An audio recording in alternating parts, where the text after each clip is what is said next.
All right, we are back. Welcome everybody to an episode of the Late Returns Film Review, part of the WesWes Network, brought to you by WesWesNet.com. My name is Cams, and I'm your host, and I'm here with two of the brothers in the film industry and super fans of Superman. We're going to talk about the Superman, the movie, released in 1978. Let's roll the trailer. Let's go.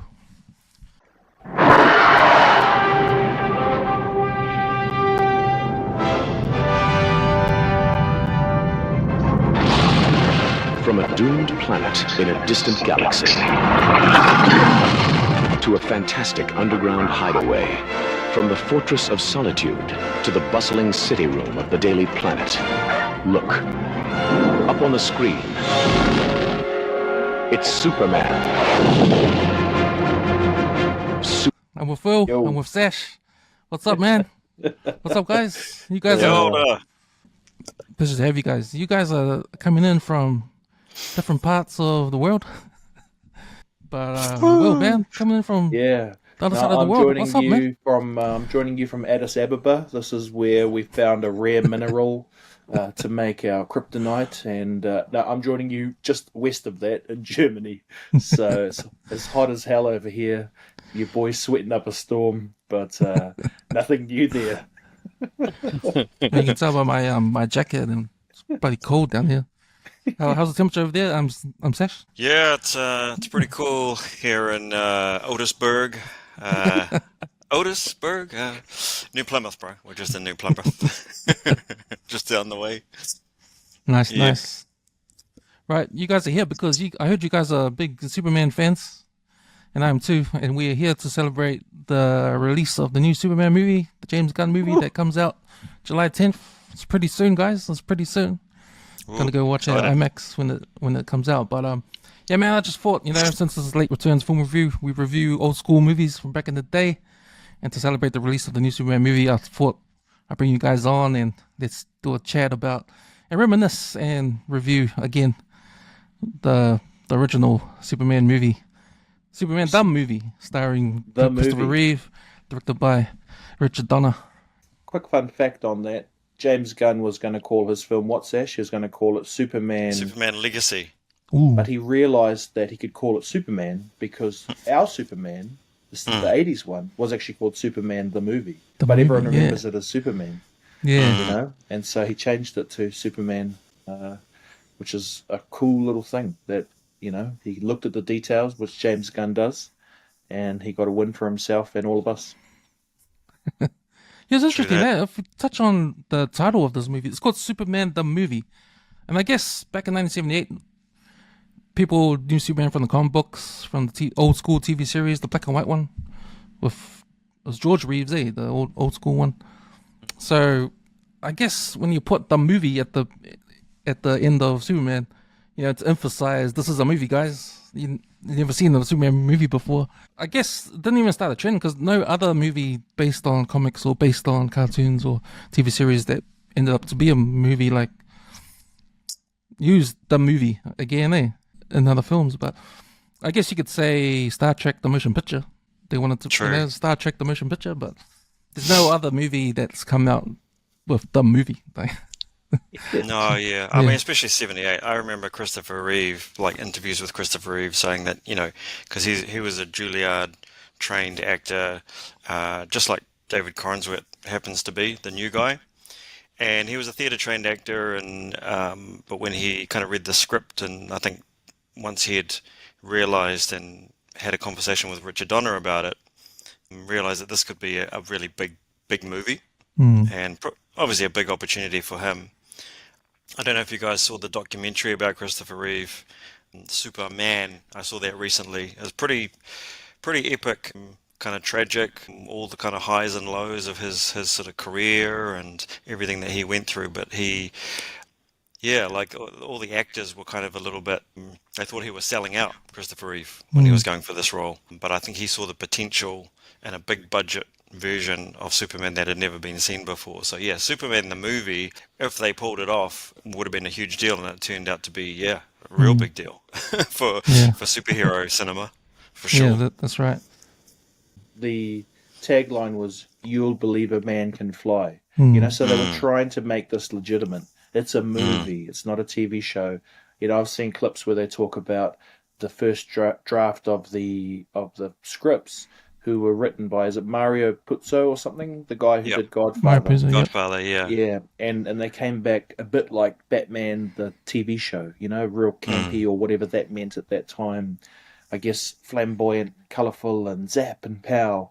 And I think Donna brought on his mate, who actually wasn't a writer, or wasn't an accredited writer, to kind of do a sweep of it and make it more real and grounded, and then obviously they went through that massive thing where they were trying to find the right Superman, and that skinny little Christopher Reeve dude came in and made the directors or the casting people believe that this person could be that person, and then they got him in the gym and beefed him up, and Trained by Darth Vader. Yeah, Really? David Prose. Yeah. Yeah. But no, man, I just want to start with, well, we can talk about before we get into the categories, but I'll just start with you. Will, this movie, Superman the movie, what does this movie mean to you? Honestly, I've got lots of different answers, but without kind of getting too cheesy too quick, when I grew up, it was real hard for me to read and write, so I didn't go to books to find my adventures. It was TV, because I was a child of the 80s. And then when this VHS came along, this was like a teddy bear to me. I'd hold it, I'd guard it, I'd watch it, I'd rewind it, I'd start it again. And I was just trying to think, as you were doing our intro, how many times I must have seen this film. Like, it must be in the high hundreds, even thousands, because there's a lot of time when you're young. And I guess if you're lucky, there's a lot of time when you're young. And I just remember watching and watching and watching, and I just love the dynamic of this character being two people. I could kind of relate to that, being from mixed cultures, and I wasn't really thinking about this, but I was looking at how he interacted with this set of circumstances versus this set of circumstances. And the thing I like to laugh about is, I would have my own version of Clark Kent. When I would go to my Pacific family for lunch, you would eat with your hands, When I would go to the British side of my family, would have all these knives and forks, and I'd have to be the other character.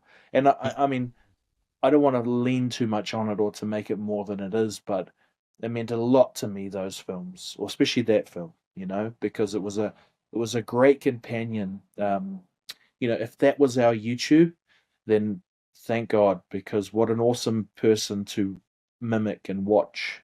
And the story was powerful, and the actor turned out to be a good person, and of course you're learning all their micro expressions and how he changed when he walks in a room as Superman versus Clark Kent. And so I honor that film, as building a lot of my self-esteem, understanding maybe at a very deep subconscious level, the complexities of life, which he had to live every day as a character. But yeah, it's a very important movie for me. That was deep. I'll see you guys later. I think we're done here. That was awesome, bro. I suppose for me, like the first film I saw at a cinema cam was Superman 2. Now that was the first cinematic experience I had. Movie magic, the silver screen, the whole thing, like writ large, a giant screen, and seeing the same actor flying around in a red cape, red boots, in this costume, and like the Christopher Reeve Superman movies. Like, well, I grew up in the 80s generation, right? So we were renting VHSs all the time. And of course, when you love something so much, you're going to just watch it over and over and drive your brothers or siblings and your parents mad, because like, oh, again, Superman, again, boy, like, come on.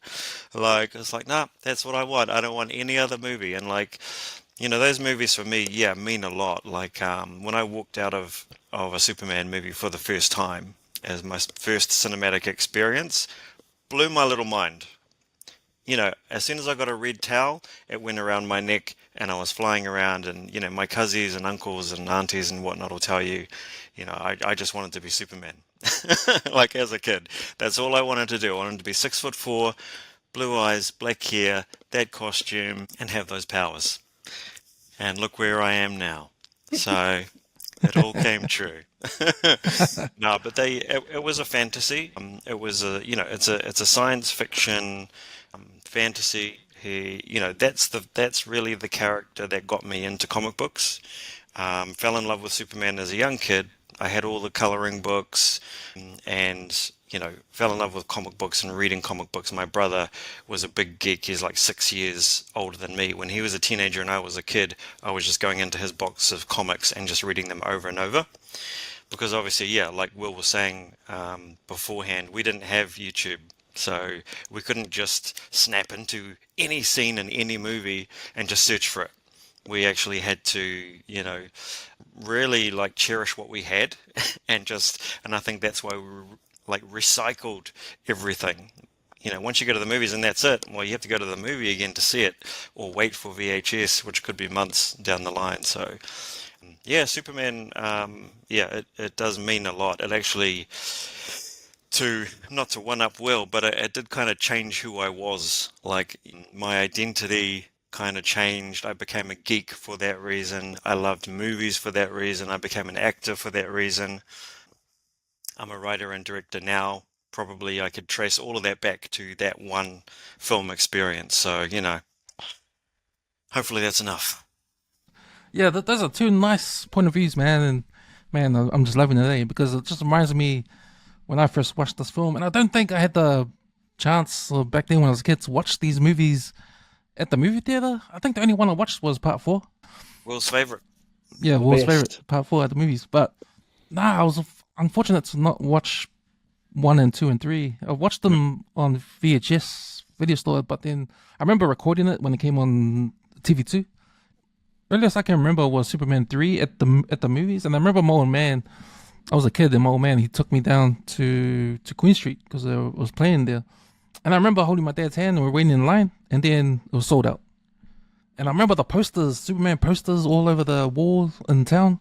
And I was waiting in line looking at the poster going, damn, I want to go watch this movie, man. So excited. And then sold out. And let's go watch this other movie. And I was crying because I don't want to go watch this other movie. I just wanted to go watch Superman. This other movie was called Krull. Have you guys seen that one? Say Krull? Krull, yeah, bro. And I was disappointed because I'm going to watch this movie I don't even know. But man, that turned out to be the best movie, like alternative to watch, man. I came out of that movie loving Krull as well. And I taped that too, and it came on TV2, and that was another that one too. But yeah, man, Nice. Superman 3 was the earliest, and then that got me into watching Superman 1, and just got me into the comic books, just like yourself, Sash. So I started reading comic books from that Superman 1, and I remember just seeing magazines with Superman, just the image of Christopher Reeve in the Superman outfit, like that was so cool. The bright blue, the S, the insignia, the cape, the S coming down on his forehead, is like in his hair. It's still the most comic accurate. Yeah, it is. Like whether it's TV or whether it's the movies, it's still like no padding. I think I saw someone did a breakdown on YouTube of all the Superman costumes and with a specific focus on the muscle suits underneath. And apparently Christopher Reeve, he basically told them he wasn't going to wear a muscle suit at all. He was going to work out for the role. But every other actor, even Henry Cavill, they have actual muscle suits to increase the definition and things like that to make them look more comic accurate. But yeah, it's pure Reeve. And that suit, you're talking about the suit, how bright it was and how it was like. You guys say that's the ultimate live action suit of Superman. Yeah. And it's funny because when I watched the movie again, like I watched it again yesterday, I looked at that suit. It's so bright and so simple, and I was thinking, damn, I must be used to the modern day superhero movies with it's darker and with the padding, and you don't really see, what it really looks like, because it's real dark, especially the the Zack Snyder stuff, like that's really dark. You can't really tell what the suit really looks like, underneath there. But yeah, man. For sure. I actually watched over 2 nights because I have children. I'm very old and tired these days. Can barely sit through a 2.5 hour movie. But I watched Man of Steel. Right. Just to kind of, because I hadn't watched it in a number of years, just to kind of see how I felt about it. It is an interesting take on Superman, but you're right. The costume, bro, it's barely blue in some shots. I think Zack Snyder desaturates a lot of his stuff, and it's a very cold looking film. But to me, bro, you need the undies, bro. He looks like he's wearing a onesie wetsuit, bro. Come on now. Come on. Yeah, for me, it's not Superman unless he's just like, for me, the red, even aesthetically, the red kind of breaks up the blue, but it's iconic. It's iconic. So I was very happy to see, them work in the trunks for the new one. For the James Gunn, which he is getting hate. They are getting hate for that. All of the fans around the world. See, that's how saturated the Zack Snyder ones have been. Like everyone's used to that. Oh, for sure. You put the undies on top again. It's like, no, that's how it was supposed to be, right? That's what Christopher Reeves. Well, we forgot about that. That's iconic, bro. We forgot about that. Yeah. Those undies were iconic. It is. And if you look at images of all of them lined up, Zack Snyder's one on its own looks all right, but if you look at it lined up with everyone else, with the undies, it looks like it's missing something. So if they wanted to do undies, they could have worked it in. So it's interesting, But it's funny because Sash and I did lots of podcasts around the time of Man of Steel, and for the build-up of that film, and we went back and forward on lots of things, and ultimately we're fans, because that's our job as a fan. Is not just be a fan on a good day, but be a fan on a bad day. And I've done lots of fanboying, even Superman Returns, which lots of people hate. I still have a very fond memory of it because I got to watch it in America, and that's like, I was just in a random town in America. But for me, Kiwi boy, wow, I get to watch the Superman in the country that he serves, because Superman does serve America, and he's an American creation. And so, but certainly that they had the undies on for his one, didn't they? Superman Returns?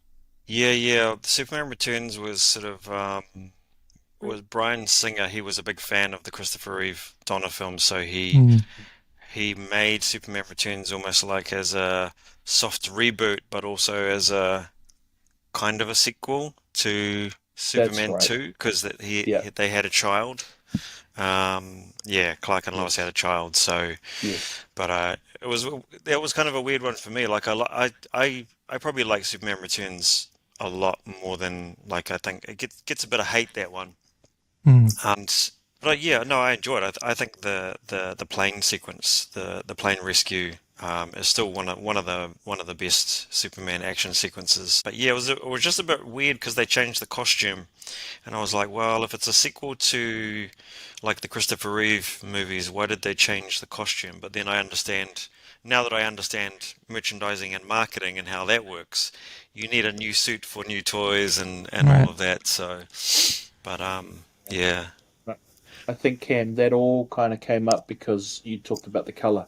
And I remember the colour being off in that film too, Superman Returns. It was a maroon red, Yes, and he had a shield that was like it was raised as well. Remember, his suit has a kind of a raised shield. That's right. Yeah, so the yellow was right, but the blue and red were slightly different. And it just wasn't quite Superman. And I guess that's what everyone's beef with it was. He looked kind of an essence of Reeve, but not as chiseled. And you have to have a good smile. That was my beef with Cavill too. Like, you can't get up. If you look at Cavill closely, and look, I'm a Cavill fan. My wife is a Cavill fan. If you look at Cavill closely, he's got like a little buck tooth, and you can't have that. Oh, I'm sorry, but you're Superman. Part of the Superman is to have this big. You got to smile at me as you pass the camera, baby.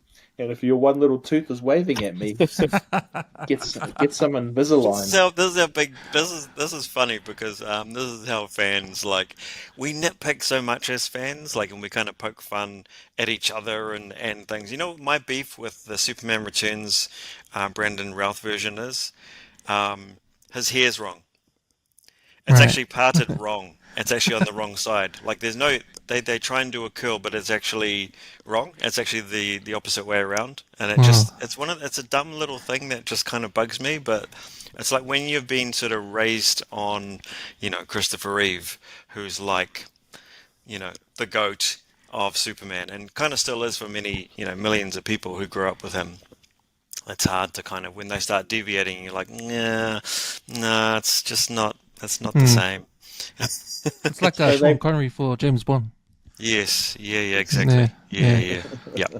But that's a good point about Christopher Reeve's smile because he's got different levels Mm, of smile. He can do the half smile really good, then the full smile. mm, So yes, yes. and it's like, man, and I don't know, man, but he gave you a full smile when he did that full thing past the camera. There Yep. was no mm, eyes, man. It was just all cheese, and I was like, Mm, yeah. And he recorded that. If you watch closely at the end of the other films, they're different takes of that. They're not mm, even the same take of him flying past. He's got different ways of looking, and so they were clever. They gave you little bits because now you've got to embed all these Easter eggs. And did you see that sign on the wall? These dudes were rolling around back in the day just with a variation on a smile. How cool is that? so this movie comes out in 1978. It's number 2 in the box office that year. Number 1 is Grease. oh, hey, But yeah. the other movies in that top 10, you got National Lampoon's Animal House, got Every Which Way But Loose, Heaven Can't Wait, Hooper, Jaws 2, Revenge of Pink Panther, The Deer Hunter, and Halloween. So yeah, pretty Huge. good year for those kind of cult On it. movies, eh, man? Yeah, some Yeah. classics there for sure. So we talked about Christopher Reeve. What about the other actors in here? So they got Gene Hackman to play Lex Luthor, which I think, man, his performance, man, he's memorable as Lex Luthor. I reckon he's like the best Lex Luthor we've ever seen on TV. Yeah, very memorable. I think again, if you know your kind of Donnerverse, you know that, Richard Donner had a word posted above his desk, verisimilitude, which was kind of to remind himself and the cast and crew that they wanted kind of an authentic feeling, whether it's the emotions or the characters, or it has to be grounded in some way to make it believable. Hmm. So he took it kind of seriously, but he still kind of wove humor and stuff into that. And I remember them thinking, because I think Hackman was one of the first to sign on. Hackman and Brando, right? Two huge names to kind of legitimize that film. I think Hmm. for people sort of coming on board, or whether you're pitching stuff, or so those were the big names. And was it Brando's salary was, I remember, being pretty outrageous for the time. I think it was like 4 million or something like that. It was crazy money that kind Hmm. of no one had sort of heard of for an actor of the time. So getting those two big names on board, I think was huge to kind of legitimize, the movie, Hmm. to make it a big, again, Superman the movie. This is a big deal. This is a serious kind of take on Superman. It's not the kind of goofy 60s Batman or anything like that. Even though I think by today's standards, yeah, there's definitely some camp and some cheese in it. There's definitely some 70s-ness. Hey, like that pimp. Say, Jim, that's a bad Woo! outfit. Woo! And Woo! excuse me. And he flies up, and it's like, I was like, dude, it's like pimping is like pimp mobile. Say, Jim, it's like, damn, that's super 70s, like hard case. But yeah, no, it was a big draw to get Hackman and Brando, I reckon. Yeah, big time. I mean, Hackman was just believable also as a bad guy. You know, Hmm. he the scene that I always remember just kind of being taken from his acting is You know, where after he's throwing Superman in the pool with the kryptonite necklace, and Tessmacher gets in and helps him, and he flies off, and that's an amazing scene, you know. And he's sitting there and he realizes it, and he gets rage, you know. And he's like, Miss Tessmacher, Miss Tessmacher, you know. And like, I don't know how you even direct that, but he must just said, "Hey man, you're pissed off at her. Say her name," you know. And then he just gives that awesome Miss Tessmacher, you know. And then just, you know, real believable. And remember, we were kids watching it, right? So you're like seeing this guy real angry. He's like, wow, he must be really furious about it. And I think the other thing I like is they gave him scenes where kids could follow along. You know, like he was talking about I'm going to put a bomb here, and you could see it on the wide shots, and there was a map there, and then he put a stake in the ground. You saw the crack, and it was kind of like, you know, that's my beef with these modern things. It's so fast paced. The kids don't get time to fall in love with it, you know.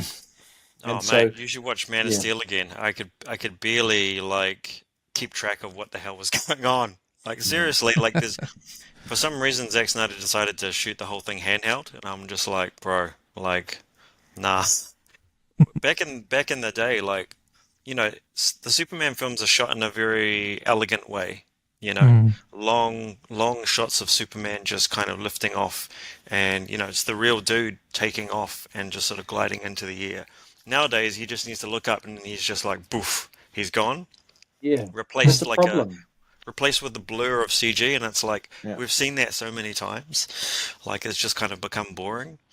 But the other thing about Reeve that I will say is like he's the best flying Superman. I don't know whether it's just because he was physically talented or he was a pilot as well. So he had you know he had a kind of natural instinct for aerodynamics and the way he would sort of turn and bank and use his fist, you know, to kind of just make it more believable. And you just believed it. I mean, he really sold those flying scenes when you watch him. It doesn't matter if there's a blue screen behind him. You believe it because he believes it. And that's a powerful thing. Like, I think for a kid who became an actor, seeing that kind of belief in the eyes of an actor who actually felt like they were flying to wherever they had to go, whether they were flying at super speed or whether they were just gliding. I mean, that amazing shot. It's quite a long shot when he says goodbye to Lois, that we've just had the helicopter rescue, right? And he lays down the helicopter, and then, you know, and then he takes off, and she asks, you know, who are you? A friend? And then he like, and then he takes off. And then he just sort of looks down and he's upside down and he waves and it's all in one shot and he just sort of flies out of shot and you're like, it was effortless. Like, it's just like, who is this guy? Like, you know, did they use wires for that shot? Like, where did they get this guy? Like, you know what I mean? It was amazing. It was just blew your mind. And these are things you don't and really think about when you're a kid, eh? Like the movements. No, it's just, But when you yeah, watch it now, exactly. because I picked up, and this is one of the categories we want to talk about. What do we pick up now? We didn't pick up before, but you're right, Sash. All these, the way Christopher Reeve moves his body, like, you know, to act like he's flying, like, must be experience. You said he was a pilot. He was a pilot, yeah. So just knowing the movements, eh? It's like And a I little think thing, but it helps. he took it seriously. Like I've seen interviews with Margot Kidder, who played Lois Lane. We should mention her. She's pretty great, and their chemistry and their relationship was a big part, I think, of the success of Superman. It is a romantic film, the Superman the movie, 78. It is a romance, and they really got that relationship right. Like I say, I just watched Man of Steel, and there's barely any on-screen chemistry, but I don't think that's also, they didn't make that a focal point. For some reason, they didn't make their relationship like a really strong kind of thing. But yeah, Christopher Reeve, Margot Kidder, that chemistry on screen, they just sold it. They just kind of sold that relationship. So, yeah, pretty awesome. Absolutely. Just come back to the point you guys made about the campiness of this film and that direction, because that was kind of like the Batman TV series A with Adam West in there, like you guys said. Yes, Yeah. So that decision to make it campy, you got to get the right actors for that, right? And I thought that the trio of villains, you got Hackman and you got Need Beatty, and who's the woman that plays Miss Tessmacher? Like think how her they, name is. I think her name is First Crush. yeah.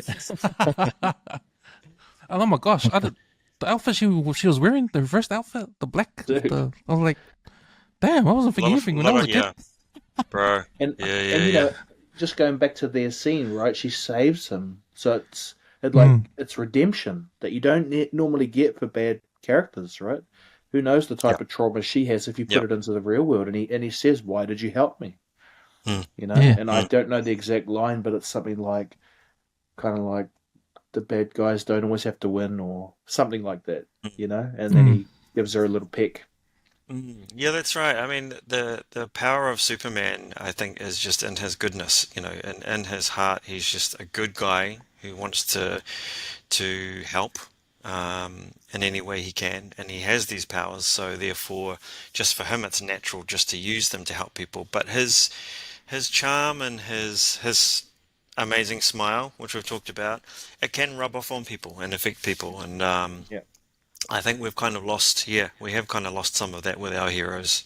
Absolutely. And like, if you just to add to that scene too, before he flies off through the roof, which is the bit we all remember, right? He says to her, "Stand aside now." So he's gentle and polite. And That's I right. always loved that about him, you know, and I miss that in these guys, that they don't seem like they would save you, but you know, it's not just about the saving. It's like, hey, just stand aside now. You know, you quite often in Reeve Superman, you'd often get usher people around, you know, Mm. and even when he's flying with Lois, right? You do believe that the whole time he's kind of looking after her, even when he's falling in love and she slips out of his hands. It was never that serious because he's got her, you know. And I felt that Yep. as a audience member, like, oh, you got me. And he must have made the directors and the team feel like that too, right? Which is part of the reason why it was so huge. Yeah. 100%. Thoughts on Richard Donner? He passed away a couple of years ago, which is sad. But Yeah. your Yeah. thoughts on him, because he's real influential in the industry, especially with blockbuster action. He did all the Lethal Weapons and Yeah. that kind of style. Like, Well, he came from The Omen. That was his kind of big break film, and I believe once that was a huge kind of hit. I think that film put them on the producer's radar. He was, yeah, he's just a good guy. I think he knew. The thing about Donner is when he read that first script, which apparently was just like super, super thick. I think they wanted to do a whole series. He didn't like it because we've talked about the campiness of, that they tried to kind of put in there. But he took all of that stuff out, got in another writer, and they kind of rewrote Superman. I remember him saying in an interview that he wasn't going to let anyone mess with Americana or apple pie. So he had a natural instinct for who Superman should be. And I think I've mentioned verisimilitude and his kind of take on, being authentic. But yeah, Donner was a huge influence on that film. It would have been a completely different film. And in fact, we can see the kind of differing films as the films go on when they use different directors, particularly 2 and 3. We don't really have time to get into like the controversy of Superman 2, but yeah, Donner shot a lot of that and then got kind of replaced because he didn't get on with the producers, and then different directors kind of took over. But yeah, I've always been a fan of Donner since Superman. All the Lethal Weapon movies. He did a movie that I quite like called Maverick. Remember that one? A Western. I think it was a 90s Western. with Mel Gibson. And Yeah, Jodie Foster. Yeah, he's just a good, solid director. He's got really good Do instincts. Goonies as well. Yes. Yeah. And so, Yeah. I don't know much about the man Donner, but I've heard lots of people talk about him positively. And that's a real interesting thing. I think he was probably had to be real tough, like I bet he was a real kind of not a bully, but not scared to have a shakedown, Mm. But if he was doing that for you, he was doing it for the right reasons. And I know that, he had shot sort of three quarters of Superman 2, and then that the shit started going down between the whoever those dudes were that were producing it, and ultimately he got fired from it. But yeah, everyone kind of just puts Superman the movie in its own category. It is part of a four-piece movie franchise, but not really, because they just progressively got worse. I mean, look, you have the bits you love out of them, and there's moments I love out of each of them, but they're by no means coherent, And in a different parallel universe, we might have got Donner to do his versions of 1 and 2, and then maybe 3, because they're kind of a bit more careful about those things these days. Well, I guess to a certain point. There was obviously the wheels came off on Zack Snyder's stuff too, for all sorts of reasons. But yeah, no, I think, and I don't know if you've watched many clips of him, but he's got a real deep voice, so it's quite interesting to listen to as someone who lives a lot of their world myself through oratory.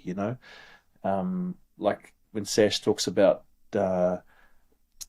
Superman flying and those things, like Donna talks about that in interviews, and he's like, you know, Chris, he really flew, and he's doing his whole hands and talking in a real deep voice. And so I think he must have been a bit of fun back in the day. And yeah, I should go back and do a bit of a Donna look through his filmography and do some watching.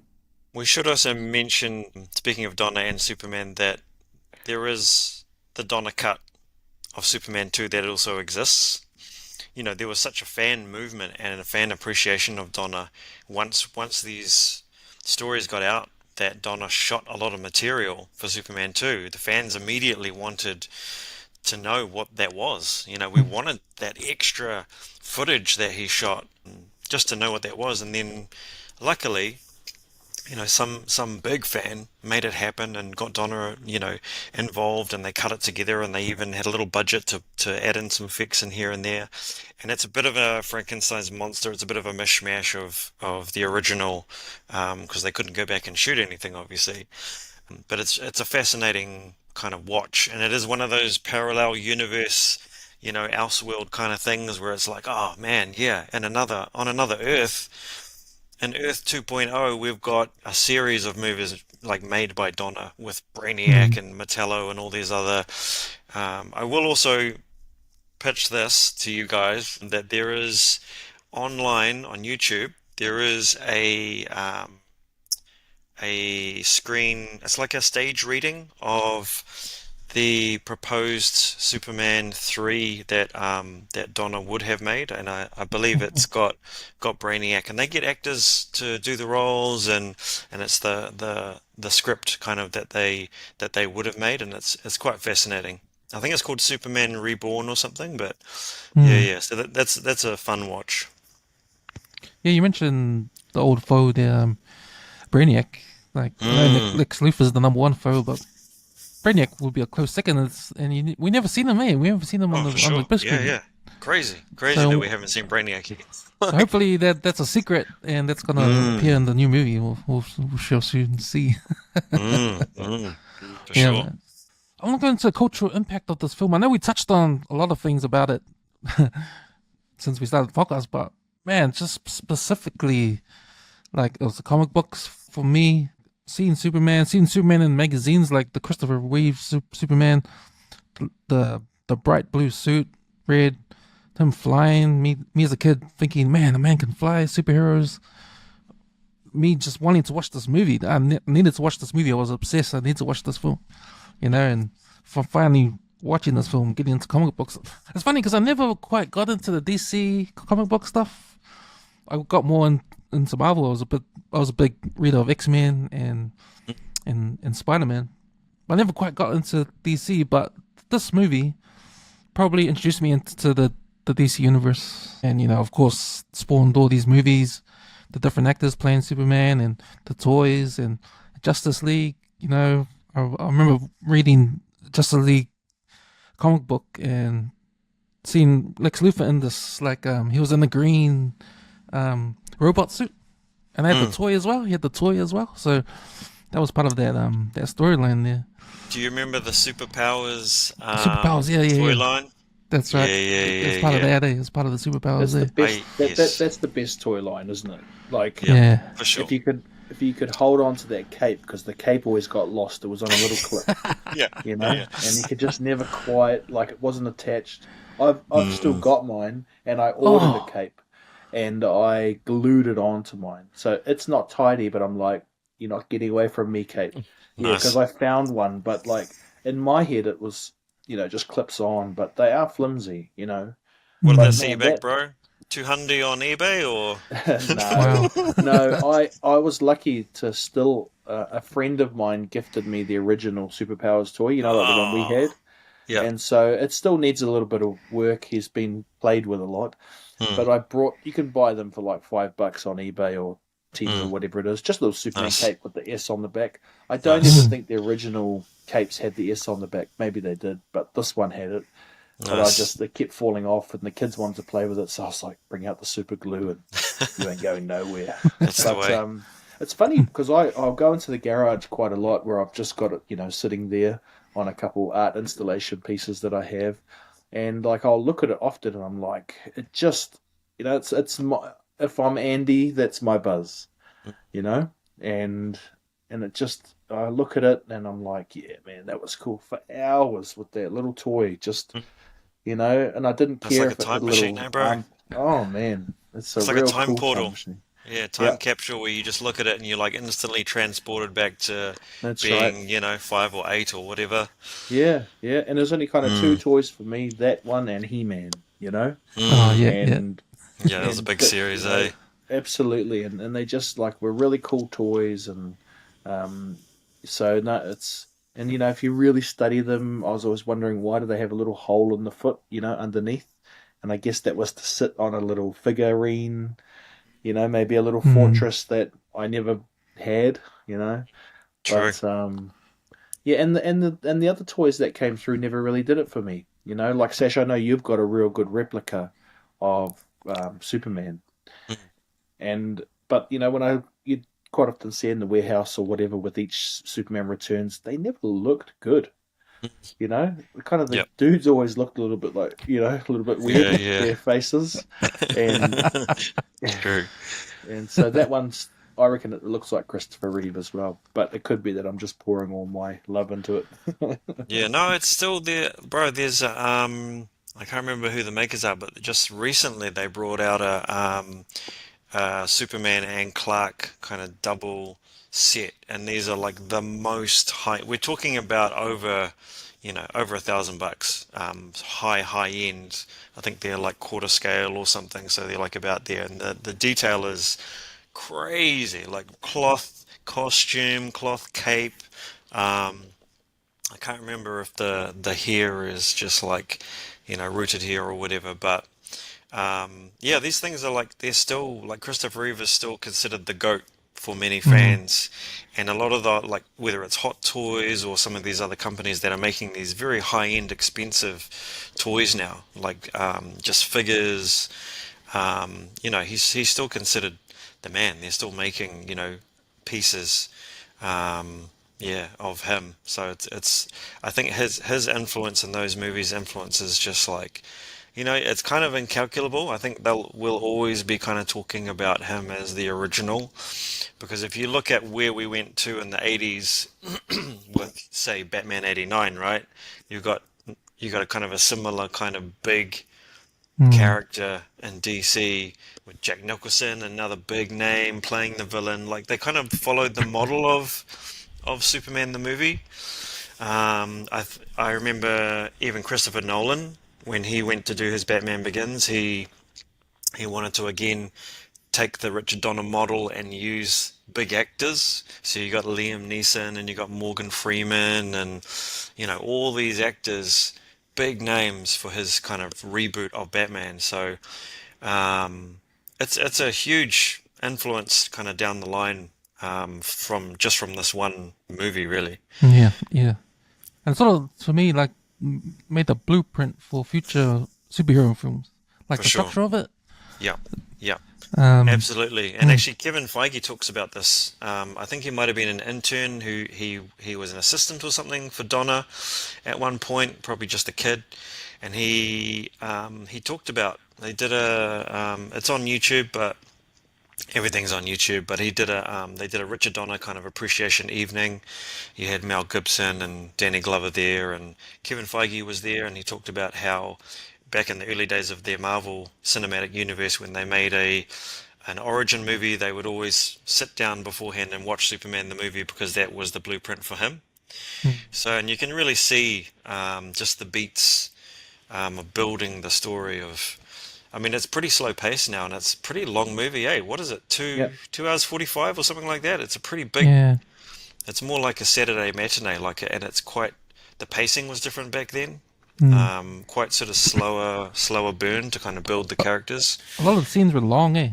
Yeah, long scenes. Yeah, like the Krypton scenes, the beginning, that's kind of long. Yeah. Yep. Yeah, long, which I think allowed, like going back to the earlier point, just gave you time to watch Superman. You know, like I know this sounds strange, but like you don't often get to see, because the suits these days are so non-functional, you only get to see it from the angle that it works on camera. But like, because he's basically back in the day in spandex or whatever it was, when they had him, when the robber's walking up the wall or climbing, he's standing there. He's standing there. And so you're like, oh, that's what the bottom of his boot looks like. It's red like the rest of his boot. And I always thought that was a cool feature, because the toy was also red on the bottom. And also, if you look at the new Superman boots, it's like they kind of made them more than they need to be. Especially the Superman Returns. If you look at that boot, it's got like a little heel on it, and it's little Superman little things on it, and they just went. So I like the simplicity of those original Yeah, I have original to agree. I costumes. think a lot of the suits are over-designed these days. It kind of starts to lose that simplicity and sort of elegance that. I mean, you just need to look at the comics. Like, a lot of the comics just have that very smooth kind of look. I mean, superheroes are kind of drawn like the sort of, we, I guess we could call them the sort of, the kind of gods of pop culture, whether it's the, Greek gods or whatever. They're just very, and Alex Ross has talked about this. Alex Ross, one of the kind of preeminent modern graphic artists and comic book artists, he talks about just the simplicity. You look at a comic, it's really just the shape, the anatomy. You can see the anatomy of the muscle, the musculature and everything, and that's kind of, all it is. And it's very difficult to recreate that on screen. And I think with Zack Snyder, he really wanted to, kind of try and design that. So that's where all the muscle suits and things come from. But yeah, they kind of got the suit right the first time for me. It's just, it's a beautiful suit. It's a simple. There's no extra lines or extra details or, you look at Man of Steel and he's got like, all these kind of lines and it almost look like he's got bracelets. Like there's all this kind of silver detail and they really tried to make it look like chainmail and all of this. And it's like, well, Yeah, and that's been one of the things I've loved the most about the upcoming film is the suit, because when someone, I think maybe a comment, maybe it was one of your things, Sash, I saw online when you're arguing with the rest of the world. yeah, Yeah, don't go to argue with Sash. No, is that it looks like a spacesuit, yeah, And I thought that's really clever because I could imagine a helmet going on that, and then it wouldn't look too strange, It yeah, look like a slightly refined version of the SpaceX suits that you see them use these days, And I thought that's a really cool move, and you don't have to explain the undies, but they have tried to by saying he doesn't want to look too serious, and I just think that, like we've said at the beginning, it looks cool, and there's a lineage of this, and Superman wears yes, undies, and it's a challenge to the actor to make me believe that those undies are on you, that's right. and it is Yeah, it's a good thing, and I, I didn't know much about the new Superman coming up, the David Cornsweet guy, but from what I've seen, I'll show you guys a clip that I actually prepared. Maybe Tam, you can edit it into the podcast, but he's on 60 Minutes or something talking about this, and he's talking about he's thought about this could be his last role because of typecasting and whatnot, and being everyone's Superman. And is he okay with that? He's thought someone's got to be it, and I guess what I'm taking away is he's willing to take on that burden, which you need to, which I don't think Reeve really wanted to. He just wanted to act, baby, but it's a burden, and you have to kind of be Superman in real life. Now, this David Corenswet guy's got to be Superman forever, and that means we don't want to hear about you being, on one of those aeroplanes with Trump and his mates. We want you to be Superman. We need you to be Superman, maybe is what I'm saying. And Reeve was more than Superman just on screen, wasn't he? He kind of, apart from having this accident, he didn't really do too many things wrong. Nice. Shall we just get into the categories now? Yeah, man. So I've got these most iconic scenes, and we touched on it before how long this film is, and some of these scenes are real long. So instead of me like pinpointing a certain 1 minute or 30-second scene, I've just broken it down. So I've got here Krypton's demise, that scene. Got scenes in Smallville, so we see Clark running against the train, kicking the football into space. We've got the creation of the Fortress of Solitude scene. We enter Metropolis, and Clark and Lois get mugged in the alleyway. We've got Superman's first night. So his first night, he's doing all those amazing things around the city, saving lives and cats and stopping crime. His flying around with Lois. We've got that scene. So the scene where Superman meets for the first time Lex Luthor, and Lex Luthor tells him his plan. And then the kryptonite. And then we get to the earthquakes in California. Superman goes around saving lives around the earthquakes. And then Superman reverses time. And then that's all I got. Can you guys add on to that, or have we got everything? One of my favorite scenes, I think, is, I don't know if it was my favorite scene as a kid, but it is now, is the interview scene on the rooftop with Lois and Superman, where they first kind of meet, and she's asking him all these questions. And it's a beautiful scene just in terms of the performances. If you watch what Chris does, he has kind of there's a kind of a knowing, almost kind of cheekiness to him. There's a playfulness to him. Like, he knows so much more than she does, and he's just kind of playing along, really, and answering her questions. But there's some nice little moments in there. She asked him for a drink, and he's like, "Oh, no, thanks. I never drink when I fly." And it's like, it's just such a throwaway line, But there's a playfulness to his performance and a charm that is just kind of unmistakable, There's none of that with Cavill, to be honest. I watched Man of Steel, which I consider the best Cavill Superman movie, and they just don't. He's not really a character. There's none of that kind of warmth or charm. There's a couple of little beats there where, it might be a little smile to Lois, or where they sort of, it's almost like just kind of they're shoehorning it in. They're just throwing it in there because they think it should be there, but they're not really developing it. And this is because this is a love story and it's a romance. This is the meet cute scene, I would say.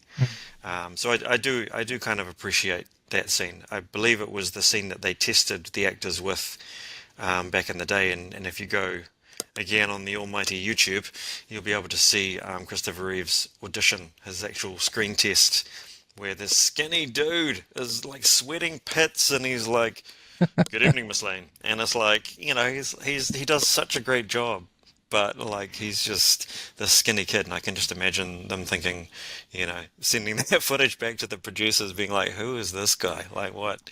This skinny little dude." But yeah, the rooftop interview scene, I put that up there. Yeah, that scene, when I watched it yesterday, and I never thought about this when I was a kid, but when I was watching that scene, and I know we talked about the suit being the best Superman suit we've seen on screen. When Christopher Reeve was talking to Lois in his suit, walking around behind that planter, he can't see through the lid and stuff. That's the first time in my head I was thinking, man, I'll be so shameful wearing that suit right now, like in that spot, So that was my thoughts. But Yeah. Yeah, vulnerable, and I think just to add to that too, like there's a sense of innocence in it, which is what I like. Like if you actually imagine Superman, he probably hasn't had many dates. He's loving every minute of it. This Yes. beauty is interested in him, and remember, whatever his upbringing is, has probably been a real careful one. So he doesn't know what he would do to another human body if he was to grab you, or you know what I mean? Like, and so he's, I mean, this might be going too hard out into it, but he's most likely a virgin in this scene still. He is, maybe it's his first interaction. If you look at the other stuff we've fed, like, sure, Lana's nice to him, but she's with the bad guys. Well, you know what I mean, the town bullies. And Yeah. he hasn't got a crack, and, and that's okay because he is this alien, right? And he's got to deal with this. So that he's sitting there and this moment is happening for him. And so there's lots to love about that scene. And the fact that, what's the line, Sash? She's like, and how big are you? Or how much do you weigh? Yeah. Any other scenes you got, Will? Yeah, Will, Oh what's your favorite man, scene? man, there's so many. It's so hard. But I have to say, like the ones I've been fighting against. Nah, I know the scene. His first night. That's a beautiful scene Yes. where you're Yes. given like 4 or 5 different Mm. scenes within that. And just, he's flying and you see him turning, and remember all the technology they built for that, and they gave that time, and you're like, wow. And of course you've got this, then it goes into the Air Force One, and it's flying, and he's right there, and I love how other people talk about him, Remember the dude looking out the window? He's like, fly. Don't look. Yeah, Just just fly. fly. Trust me. We got something. I ain't saying what it is. And then the other dude's like, and Superman's like, you Yeah. know? And Yeah. then there's the car chase, and they get on the boat. You're like, what's going to happen here? Mm. And it's a beautiful scene because it shows how Mm. strong he is. The guy comes out with the crowbar, Mm. bong. And Yeah. of course the cheesy line, bad vibrations, and like they're Yeah. throwaway lines. But as a kid, you're like, when you're watching it again, he's going to say that. And even, I Mm. don't know if you remember, but he's standing there like this, waiting for him, and he looks good. Mm. He's strong, and they've got him well lit, and that suit looks awesome at night because it's so bright. And then and I like that scene too because they jump into the police officers, right, where he's brought the boat into the middle of That's right. Manhattan Yeah, or wherever it is, Metropolis, and he's like, big red boots, oh yeah, flying red cape, and he's like, whatever those cops That's were, right. yeah. That's And right. it's like, I knock off in 10 minutes, we'll grab a beer, It's just like, imagine what it would be like. But I think the loveliest bit is he obviously, and you've seen some of the behind the scenes, that he actually flew in to save the cat. And there was a huge crane. And I think there's things him talking about kind of like, I was strapped up, 50 feet off the air in the middle of thing. And probably today he couldn't get away with it as much as what they did then. But I think what I love about that scene is it just shows the gentleness that he was looking to save the president, save the bank robbers, but also look to help a little random girl get her cat. And we haven't seen that in other things. I never saw Cavill's one do something small like that. And I hope to see David Corenswet's one do a little gesture of heroism, But if you got a keen ear, you hear the little girl in that house. She's like, "Mommy, mommy, Whiskers was in the tree and this man swooped from the sky and saved him, And she's like, haven't I told you to stop telling lies? And I showed that to my daughter the other night. I said, have a listen what the mummy says. My daughter's 7, and so we listened. Haven't I stopped you to tell any lies? And So then she's even like, that's kind of edgy. That's kind of edgy. Like absolutely. to be able to kind of you wouldn't really be able to get away with that. But that's kind of some nice little. There's a little bit of dark humor and stuff there that sort of creeps in. I think that's probably Richard Donner. He had a He, good sense of humor. Yeah. Yeah. yes, he did. And he does a couple of those. No, that would be my favorite scene. What about yours, Ken? One scene that I remember when I was a kid, and to this day, when I watched this movie again yesterday, I just brought back memories. How, man, this is quite my education on the earthquakes in California from this movie with the San Andreas fault line. That's the first time I heard it when I was a kid, And Yes. I just thought it was part of the movie. Like I didn't know it was real, but it is real, eh? And when Gene Hackman. So my favorite scene I'm gonna bring up is when Superman first meets Lex Luthor and they have that conversation, and Lex Luthor tells him what the plan is, and just that whole scene with the map on the floor and his Yes. plan to blow up California, and because he's bought all the land behind it, and he shows Superman what he's gonna do, and he breaks away California and he puts down an overlay of his new West Coast, and that's funny, man. That's funny because he names his new Yeah. his new Casa del suburbs, Lex. Yeah, Casa yeah. del Lex, and all that, and I saw, if you zoom in the top one, there's two peaks, and the town is called the Test Mark of Peaks. The top one. That's got to be Donna. Otis draws his name in, and he's sad, eh? Because he's like Otisville, Yeah. Otisville, like Yeah. fuck, and he's just, The man, little town. The little bitty town. that's what Yeah, yeah, yeah. tells him to wipe it off, and he wipes it off. Poor Otis. But that whole, I just love that whole scene for the dialogue, eh? Yes. And just showing Superman the plan, and Superman standing there. Superman can just end it just like that. Yeah, it's an But- interest. It's really well executed, actually, that scene, because and even the kind of preamble to it. You remember the high frequency that Lex uses to kind of draw him in. Superman taking off, jumping out the window, changing, da, da, da, da. And I always love that part where he just kind of lands in the middle of the street. And it's like, and again, it's Christopher Reeve. It's all Reeve, just like, he just lands and he's like, all right, nothing to worry about here. It's like just taking care, crowd control. And then he just does that, super speed corkscrew right down into the earth. Yeah, like it's a beautiful scene with the metal door. I think he's coming, Mr. Luthor. And that great Definitely coming, line. Mr. Luthor. Yeah, that's right. My attorney will be in touch with you about the door. Like the dialogue is so good, Yeah. and just like so sharp, eh? Like, but in terms of exposition, Reeves' performance, you can tell he's kind of he's put on a darker kind of. He's very, kind of, he's pissed off. But he's humoring Luthor, but he's pissed off, and it's a different side to kind of Superman. It's the serious side of Superman. So good. And then when the kryptonite's revealed, like his performance is so good. Yeah. What was he like? He was in his early 20s, mid-20s or something. Yeah, crazy good. Yeah, 24, I think, because I watched it on that. When I amazing. was watching yesterday. Corin Sweat's 34 at the moment, so yeah, pretty wild to hold that space, at 24. Yep. But those were those times where, we kind of feel as old as we do now, but I reckon dudes our age felt like our age at 24. Because you're smoking your whole life and doing hard True. drugs. The life. Yeah. Okay, the worst or annoying scene. What you got, Sash? Ooh, worst or annoying scene.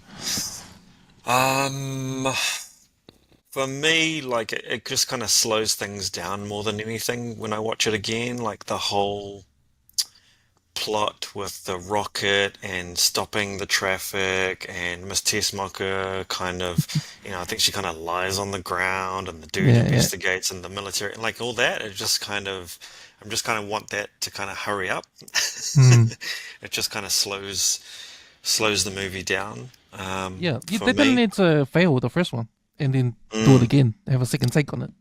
They should just kept it as one Yes, one take. that's right.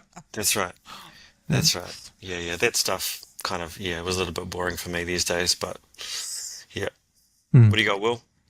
I guess for me, the frustrating, I always found the beginning and I didn't kind of get it. Remember with the comic book scene, and then I like it. I like that it transitioned from the Daily Planet out into space. Right. So I like that. I like that it didn't go from space to Earth. It went the other way. But I was always wanting, I remember when I was a kid, I was like, I always wanted them to just explain that there was this planet out there. And I don't quite remember it because I haven't seen it for a while, but that intro scene was bit more about the Daily Planet and stuff like that. So I didn't really get it when I was a kid, and so yeah, but like I still like it. But actually, it's between that and maybe one of the ones you're talking about, Sash, because yeah, we don't really we just they probably just had to contractually have Gene Hackman on camera for a certain amount of time, so they added those scenes in. But we didn't need those scenes, Yeah. True. Yeah. Yeah. Yeah, my most annoying scene was Lois Lane when she does that soliloquy in her head when she's flying with Superman. Bit of a poetry. Can you read my mind? Can you read my mind? Like, but apparently that's supposed to be a song, eh? And I heard they didn't like it, so they said, "Oh, can you just say it instead of singing it?" Yes, I heard that. Yes. Yeah, no, that is a weird. That became a bit of a parody. Yeah, it's a bit of an interesting. It's a tough sell these days, something like that, because it could come off as so corny. Yeah. It's a difficult one because you're kind of in her head, but she's kind of talking in her head, and stylistically, it's not something that we've seen or heard before. Like it's a little bit, Yeah, a little bit off, weird. a little bit off, eh? A little bit weird. Yeah. Because when you see the scene, you probably don't need it, eh? You can tell they're like having fun up there, like For sure. having a good time. Yeah. Gonna feel Yeah. something at the end of it. Or Yeah, for sure. So that was my annoying scene. Okay, going upstairs to TMO. A scene you want to slow down to watch. I could jump in on that. So I remember really loving the sequence. I don't know if I have it in the right order, but the nukes have gone off, or he saved one, and he looks back down, remember, and he sees the other one explode, and then he zips back down. And I love that sequence, of him going through the rubble. I thought they shot that really awesome, and holding up the big, Herculean style homage type thing, and then and I guess going and the tension of where the bridge starts to sway and the school bus gets up there. You really felt like those kids are about to fall off, and they're gripping to the edge of their seat, and they don't actually let you see Superman from the view that we see him a lot, which is him flying, right? It's out the window, and then something goes past, and it's just like, is he coming? And you feel the same as the kids do, and then to kind of grab the bus and so I wanted those to slow down because I'd rewind them a lot, and watch them again. But of course, you can't really slow them down. They are paced pretty well. And yeah, so that's my one.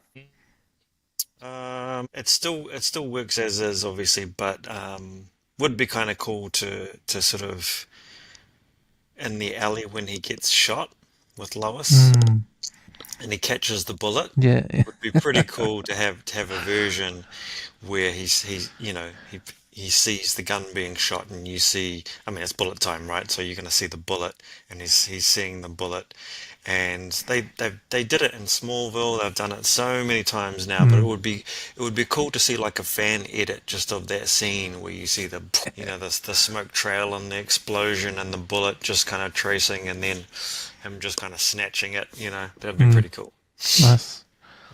Yeah, the scene I chose was back on Krypton. So when Krypton's about to explode, and there's that scene where everyone's falling. And Yes. those would be cool to see on the big screen, eh? IMAX, like just that one scene with all the Kryptonians falling. Just want to slow that down and just pick every image of every person, see what they look like, yeah. True. Yeah, that was my scene. Sash, just on Nice. just on your one, Sash, I think one of the beautiful bits about that scene is how they, I guess this is how they did the whole film. It wasn't just about that he saved the bullet. It was the little nod to the audience, because the Yes. funny thing was she thought he fainted. Yes. Like, you big pussy. Yeah. And he Yeah. looked like it turned, then he brought the head up and he looks and throws it off and back to his day. And I was like, those are the Superman bits, aren't they? And if it's Yes. not carefully analysed, it can be that, oh no, he can catch a bullet. No, he can catch a bullet and make you think he didn't, and That's make right. you think that you're helping him. And this is the That's beautiful right. thing about Superman. He always gave Lois the grace to have that title spot, you know. Yes. Mm. Yeah, And yeah, she humble, loved him for it. She loved him for it. Mm. Do you remember Nice. on Kill Bill Volume 2 when Bill is talking to her about, and she gives her a story about Superman at the Yep. end there? Say Superman is really his real self and his alter ego is Clark Kent. Yes. So his Clark Kent's trying to be Clark Kent. Hey, like he's not really him. He's pretending to be someone else. That's right. That's So right. maybe his sort of trying to figure it out how to be this, I don't know, idiot person or a clumsy person as Clark Kent, and just juggling that with trying to be Superman and helping. He does want to show his true identity and and stuff up. Yeah, it's interesting. Like, James Gunn has talked about this, and we haven't seen the film yet, obviously. But apparently, he is going to go into those identities. For him, there are always three identities. There's Clark, there's Superman, and those are kind of personas. But then there's the real identity of who he really is, who no one except maybe Lois and his mum actually know who he is. Yeah, and I think there's a little bit of that in the Reeve version as well. Clark is obviously a character that he puts on to disguise himself from being Superman. Superman is probably a lot closer to who he is, but then there's the kind of Smallville kind of Clark as well. So yeah, the whole idea of identity is kind of interesting. Yeah. Or, if you're Henry Cavill, you've just got the one. Oh, well. Yeah, it was just one, wasn't it? It's just, costume or glasses. Yeah. You still got the same frown. I notice Yeah, the he does glasses. this, like, a lot. He's, like, pretty much, he's got these, like, lines, these frown lines. And it doesn't matter who he is, whether he's Clark or whether he's in Smallville or wherever he is, whether he's in that costume, he's always like this. He's, like, and super, his super mouth always serious. seems to be Yeah. tense, like Yeah. Yeah. It's like, Well, bro, just Zack like- kind of doesn't focus on Clark Kent as much, in Not this at Man of all. Steel. I Not mean, at that all, was- eh? Yeah, that was the Yeah. thing. Like, Mm. he doesn't become Clark, or he doesn't put on the glasses until like Well, the that- last scene. and that made the glasses stupid, in my Yeah. opinion, because and I don't know if it's a spoiler because James Gunn's talked about it online, and so I think I will say it because it was already out there. But they're talking about this Clark having hypno glasses, right? I think Where- I think there's something That's in the comics about that. Yeah, Yeah. where when people look at him, he's slightly chunkier or he appears a bit odd, which is why they tease him because Interesting.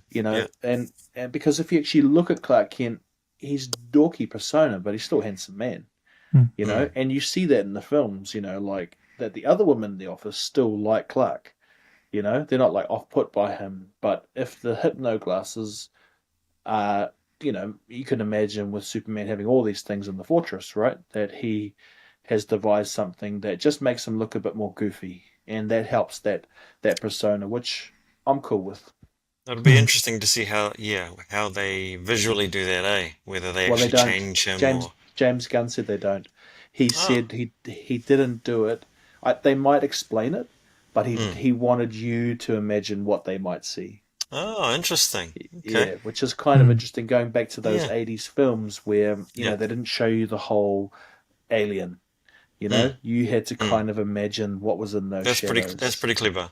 That's pretty clever actually, if they do that. Yeah. Cool.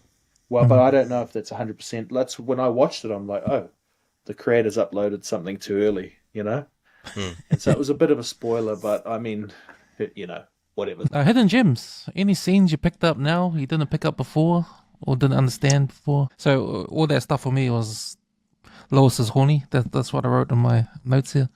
That's funny. How big are you, Lion? Like, How big are you? as a kid, Yeah. I didn't understand. But I mean, now even I'm like, just, oh, okay. just asking him, to what color underwear am I wearing? Yeah. That kind of, and then her kind of blushing when he says pink. And then she goes, "Do you like pink?" "I like pink very much, Lois." Like, you know, those kind of little, kind of flirtatious, Yeah, innuendo in there. Like that's for the adults, yeah, all the teenagers who are watching that are going to get yeah. something out of that and have a bit of a chuckle. That's cool stuff. Yeah, yeah, nice. I guess one thing that I kind of chuckle at now, it's dark humor, and Mm, it's a nice dark, but kind of funny, Lex moment. Um, when Miss Tessmacher, one of the missiles is going to her, is it her mother? right. Is Yeah. gonna obliterate her I've town seen or that. something. I can't remember where the town is. It New Jersey. New Jersey? Yes. Oh, but Lex, Hackensack or mate, something. Hacken. Hackensack, New Jersey. That's right. Yeah. But Lex, mate, my mum lives in Hackensack. And he's like, Yeah. nah, Yeah. soz, not anymore. Like that moment kind of makes me kind of chuckle now, just the way he performs it. Mm. Because it's pretty dark. No, your mother's toast. Sorry. He's a Is pretty that ruthless character, eh? Yeah, he's pretty for Lex ruthless? sure. Luthor Yeah, as well. Yeah. Kills absolutely. that cop on the train thing. Yeah, Mm, yeah, that was pretty freaky actually as a kid watching that. mm. You know, it was a pretty hectic moment. But is that why she saved Superman, Miss Tessmacher? Yes, Because that's what he I thought says, when I watched it. and he says that she says you Yeah, have to promise me to go and save my mum that's first, and he right. does, Mm. right? He does. He Yeah, keeps he his Mm. word does. because Mm. he never lies. Yes. Yeah. Yeah. Yeah, I think that's the hidden gem for me is that he actually he really takes that seriously. And I've heard a Mm. couple of people like Gunn and that talk about it online where Superman's one of the only superheroes that actually enjoyed his childhood, had good parents, probably has good self esteem, and, is able to, I guess, yeah, really mean that, and the fact that he does say that he doesn't lie, I think is quite interesting. Yeah, so Nice. that's the hidden gem for me is he honors that, even to the detriment of his own. Mm. Well, I guess he does lie once, right? His dad says you cannot change human history, Mm. and he lies for love, doesn't he? Is that he does it anyway? He does it anyway. We haven't talked about that. We haven't talked about the turning back the world, turning back time, Yeah. and how we feel about that because that's quite an interesting. Some people like that's one of the arguments that I see. Snyder fans use against the film is like, this the Superman is so OP. He can turn back time. He can do everything. He's invincible. He's boring. He's this and that. For me as an adult, and I think as a storyteller now, I look at that moment like for me that's such a turning point in his character arc when he disobeys his father, right? He disobeys his Kryptonian father and actually says, F it, I'm doing it anyway, Dad, and he does it for one person who he loves, but to use all of his power is such a great kind of metaphor for what lengths would you go to save the one you love, and he uses every you know ounce of his Kryptonian power to turn back time. Mm. you know, and it's such a great moment because now I think about it, like the way I interpret that, because some people think, well, he didn't do it literally. I think about it, that's just the visual interpretation of kind of what he did. So, well, that's an interesting take, because he is that powerful. But for me, it's like, it's a turning point in his arc where he actually kind of becomes human because Mm. it's an expression of his love for this human woman, and for me it's like him almost crossing into showing his ultimate kind of humanity in that moment and saying, no, screw it, I'm doing it. Yeah, I mean, yeah, and we've all done dumb things. We're human. Mm. absolutely. Especially for, a man or a woman, or for love, we've done things. And for me, in that moment, he becomes human. He becomes one of us. Nice. Nice. That's good. That's good. That's really good. Just it's beautiful how you explain that, Sash. Mm. Like and because they use words like it is forbidden for you to interfere with human history. Yes. And like those are pretty hardcore words, right? For someone who is honorable and like you're right. And we probably don't celebrate that enough. In that moment, he becomes human, and humanity is not God's. Humanity can make mistakes, and he doesn't. He takes the bet that he will, because we don't actually know why it's forbidden. He might set off a whole raft of other dramas, or we just stop. Exactly. You know, why can't he just do that every time something bad happens? And now he has to, live with that, which is probably one of the things we didn't get to see because Donna didn't go all the way through with their vision, right? Was to really explore, that's probably, yeah. So, no, it's a fantastic observation and something I hadn't thought about, but yeah, cool. Nice, boys. Next, we got the favorite movie quotes in the movie. Now, we gave this to Salwan Kobo Award. Now, the reason why is Salwan Kobo, he's a winger for Brisbane Broncos. He's been on the podcast and he said something that got him in trouble. He said a quote that got him in trouble on this podcast. Ooh. So we've named this award after him for the favorite movie quotes. I've just got the popular ones. You got me, who's got you? Nice. Lex Luthor's, it's amazing that brain can generate enough power to keep those legs moving. Talking to Otis. Nice. And you mentioned one earlier, Sash, that's a bad outfit. but there's a whole lot, man. Oh, You guys got a favorite? there is a lot. There is a lot. Gosh. It's you've got the top ones, like I do like the one at the end, where it's like, this country is safe against Superman thanks to you. Don't thank me, General. We're all part of the same team. That's right. Good night. And it's that humbleness, right? Of Yes. like, absolutely, you could, he is still building trust with everyone. And Yes. don't think it's like the bit out of The Simpsons. Remember they took the piss out of MacGyver? Thank you very much, Senorita MacGyver. He's like, don't thank me. Thank the moon's gravitational pull on the earth. And it's like that same kind of earnest. Don't thank me, General. We're all part of the same team. Yeah. I always kind of like in the map room scene with Luthor. It's like, you diseased maniac.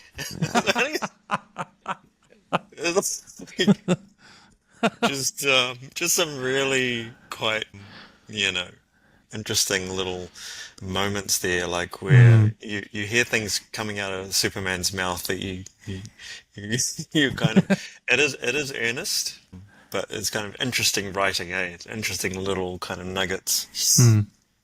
I always love Superman when he's flying away after doing something good. Bye. He's so happy and positive and bye. He enjoys being Superman. Yeah. And that again, that was a takeaway. The tone is different with Man of Steel. They're going for a different take. It's a first contact, very kind of paranoia, alien invasion. It's kind of a mashup of Superman 1 and 2 because you've got the origin story and you've got Zod invading Earth. So it's kind of, combining things, but he doesn't want to be Superman. He doesn't enjoy being Superman. It's a burden for him, Yeah. But with Christopher Reeve, he wants to help. He loves being Superman. He loves helping, and he gets to do that, and he gets to express that every time he puts on that suit. He gets to express how grateful he is to be part of humanity, to be helping humanity, and he's just so charming, affable. He's making little jokes. I like the little. It's not as bad as Good Vibrations, but I quite like the. Hi there. Something wrong with the elevator? When he's like, And it doesn't stop, eh? He's like falling down.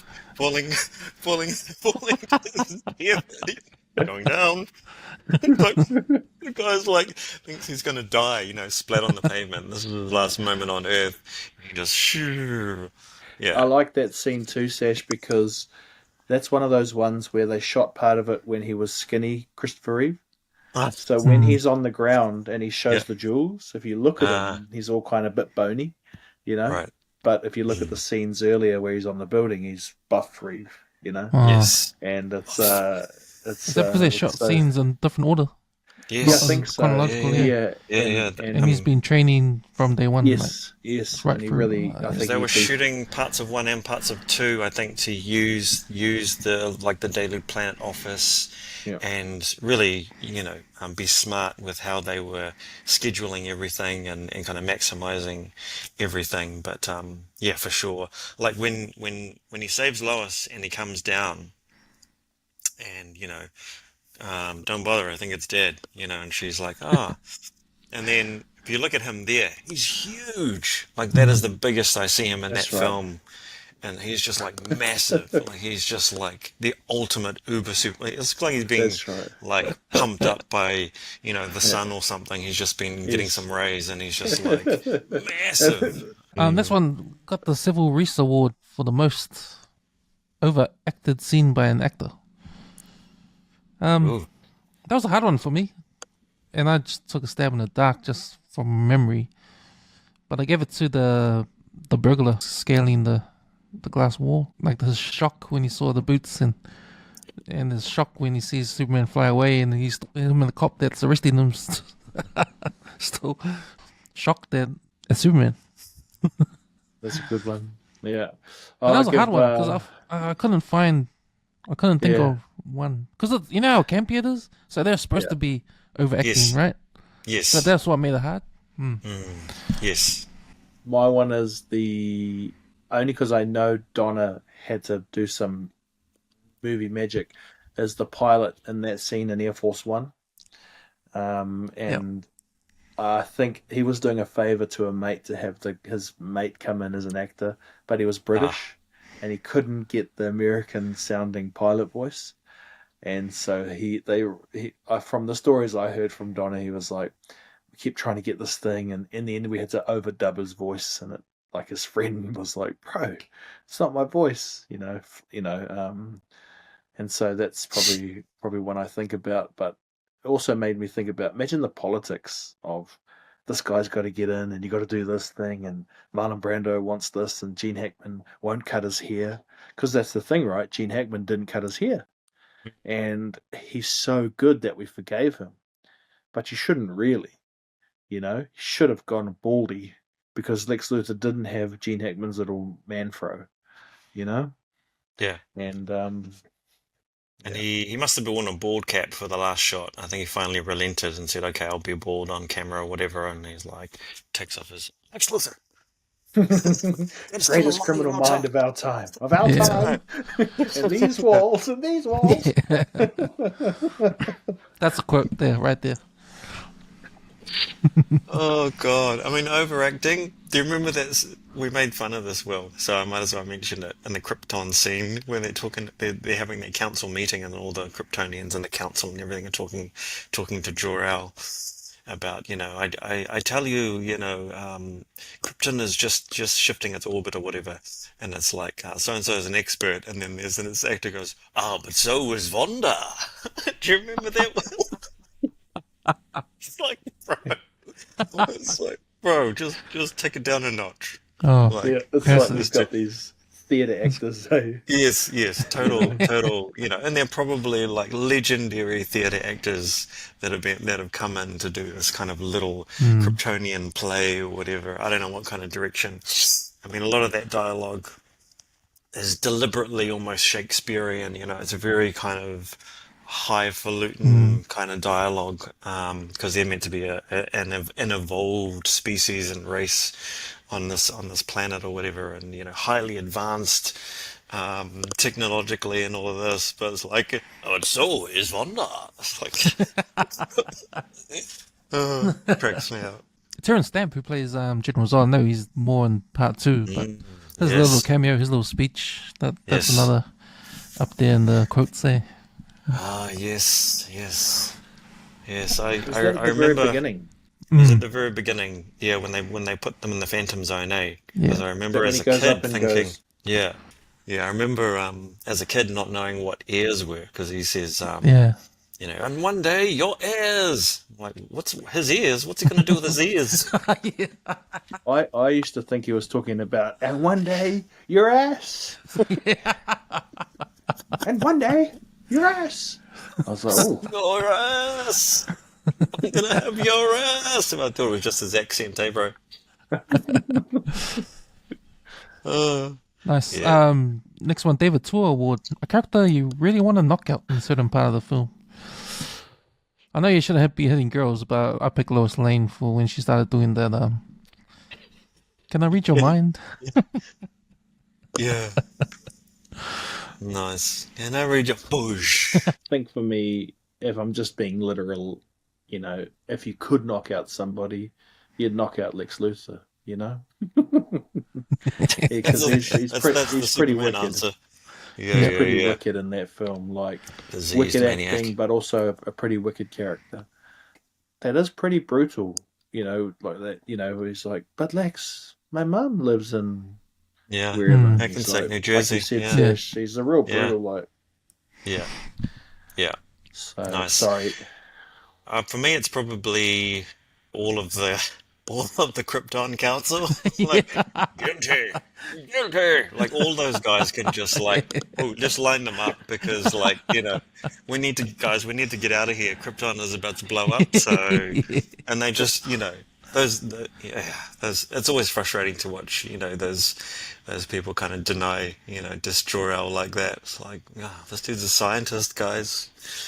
Oh, but so is Wanda. You, boom! That's your next fan film, Sash. That's your next fan film. That's good, cool. Interesting enough, this whole movie, and I heard it somewhere, Superman only punches the door this whole movie. That's the only thing he punches is the door. That's interesting, isn't it? He's going to punch a whole lot of in part 2, but... He's normally using his powers to help or to fix. Remember the railway tracks when he creates the pretty iconic, creates the rest of the track so the train can roll over him. I mean, he's using his strength. It's like pushing up the earth to, to fix the crack in the earth, or again using his speed, to turn back time, whatever it is. Did he use his heat vision in the first film?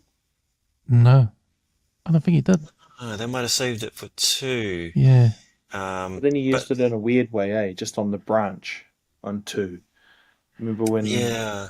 To save Lois from the water. Yes, and I don't think he used his super breath. So it was more about the strength, the speed, lifting up the school bus, correcting things, fixing things, and that's, to be honest, X-ray vision.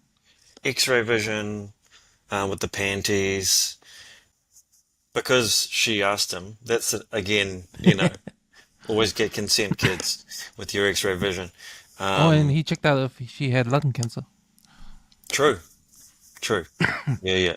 Things like, stopping the flood of the dam with all of the rocks, that massive boulder that he uses his strength to...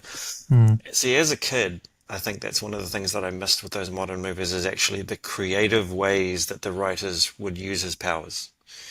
That showed he was actually clever. Superman is clever. Superman is intelligent. He knows how to use his powers. He thinks of creative ways around the problem solving. And that was the thing that I responded to as a kid. I was like, oh, Superman's a clever dude. Like, he knows how to use his powers in different ways and maximize, his powers to actually help people. And I kind of miss that creativity a little bit.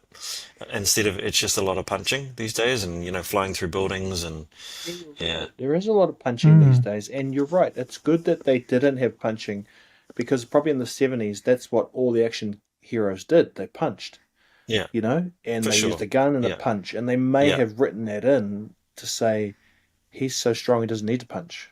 So we'll have him punch through a door once, because that's how you would, or kick in a door. Did we actually see him punch that door in? He pushed it. The steel door. He just pushes, and you see it bend, and then it just falls down. And so is that? Are we referring to that as the one punch in this film? Yeah, but looks like he pushed it, so it wasn't a punch. So he doesn't punch at all. Because This I one. think in Cavill's Superman, I remember him punching quite a lot. Oh yeah, yeah. You know, Oh, my mother. the whole third act is just punching each other through buildings, punching. I think that's probably a reactionary thing to the Superman Returns. They said there wasn't enough action, or there wasn't Mm. enough. Yeah, But Superman Returns had some good bits where he used his powers well. Like I hmm, like that bit on the boat. It was a bit clunky, but the bit on the boat was cool where they were like slowly drowning, and he comes in and grabs it. And I thought that's a cool yes, scene. I yeah, want to see Mm. Superman, because he can't fly fast, or the bits he's holding on to will break off. That's what I always thought as a kid. He's yes, got to be super strong in this world. And I think one of the Justice League cartoons did really good. I think there's a scene where he's fighting. Who's the ultimate bad guy that Snyder was going to bring in? Dark Side, Um, Darkseid, yeah. Dark And side, yeah. I think yeah, he's fighting him in the cartoon, and mm, he's like, I think Superman says something like, "I live in a world made of cardboard," yes, and yeah, but now I'm going to show you how strong I really am. that's right. And Because so I like that yes, because he's yeah, basically restraining himself yeah, from destroying everything, and I think he's lived with that since being young, you know. mm, And mm, that's the other cool thing about Superman is you're probably seeing him in Superman the movie at about 10% of his power the whole time, because ultimately he's he shows you how strong he is. He can turn the whole world backwards. yes, for sure. Next one. What's the score? Your favorite song, music score in the movie, and the scene that appears in. Well, man, I can't say Favorite enough of piece of John music? Williams, man. John Williams. Anytime Um, John Williams sound comes out, his music, like even the opening credits, it's all good. like man. It's all good. And you know what? At the end of the movie, when that score starts, man, I can't turn it off. I have to watch it to the end. I have to listen to the whole thing Yes, because it, 100%. it, it rocks, man. yeah, It's hundred It percent. still that does. score, that theme Yeah. song, Superman's song. Man, I was thinking, wait, okay, John Williams is known for Star Wars, and there's brilliant stuff there.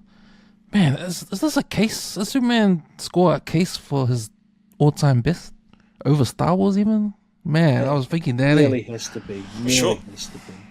for sure. I mean, it Because, has to be in the top three. I would yeah, say Mm. Star Wars. I would say Indiana Jones and Superman. I think would be his three big right. scores. I would say Indy's for sure. a great score too. Yeah. I like the bit. I have favorite parts of the score. Obviously, the intro, you know where you are, and I Yep. love that about it because it again, as a kid, it gave you time. I always think about classic songs about back in the days when we'd all go to nightclubs. I don't know, Cam, you may still, but I think Sash and I are retired. Um, the best songs I like is the ones which gave you a few seconds to get to the dance floor. Like Ice Cube's You Can Do It, Put Your Back Into It. There was a bit at the start, and it was a bit like the Superman thing. Mm. It just gave you a few seconds to, like a zombie, yeah, and then head to the way.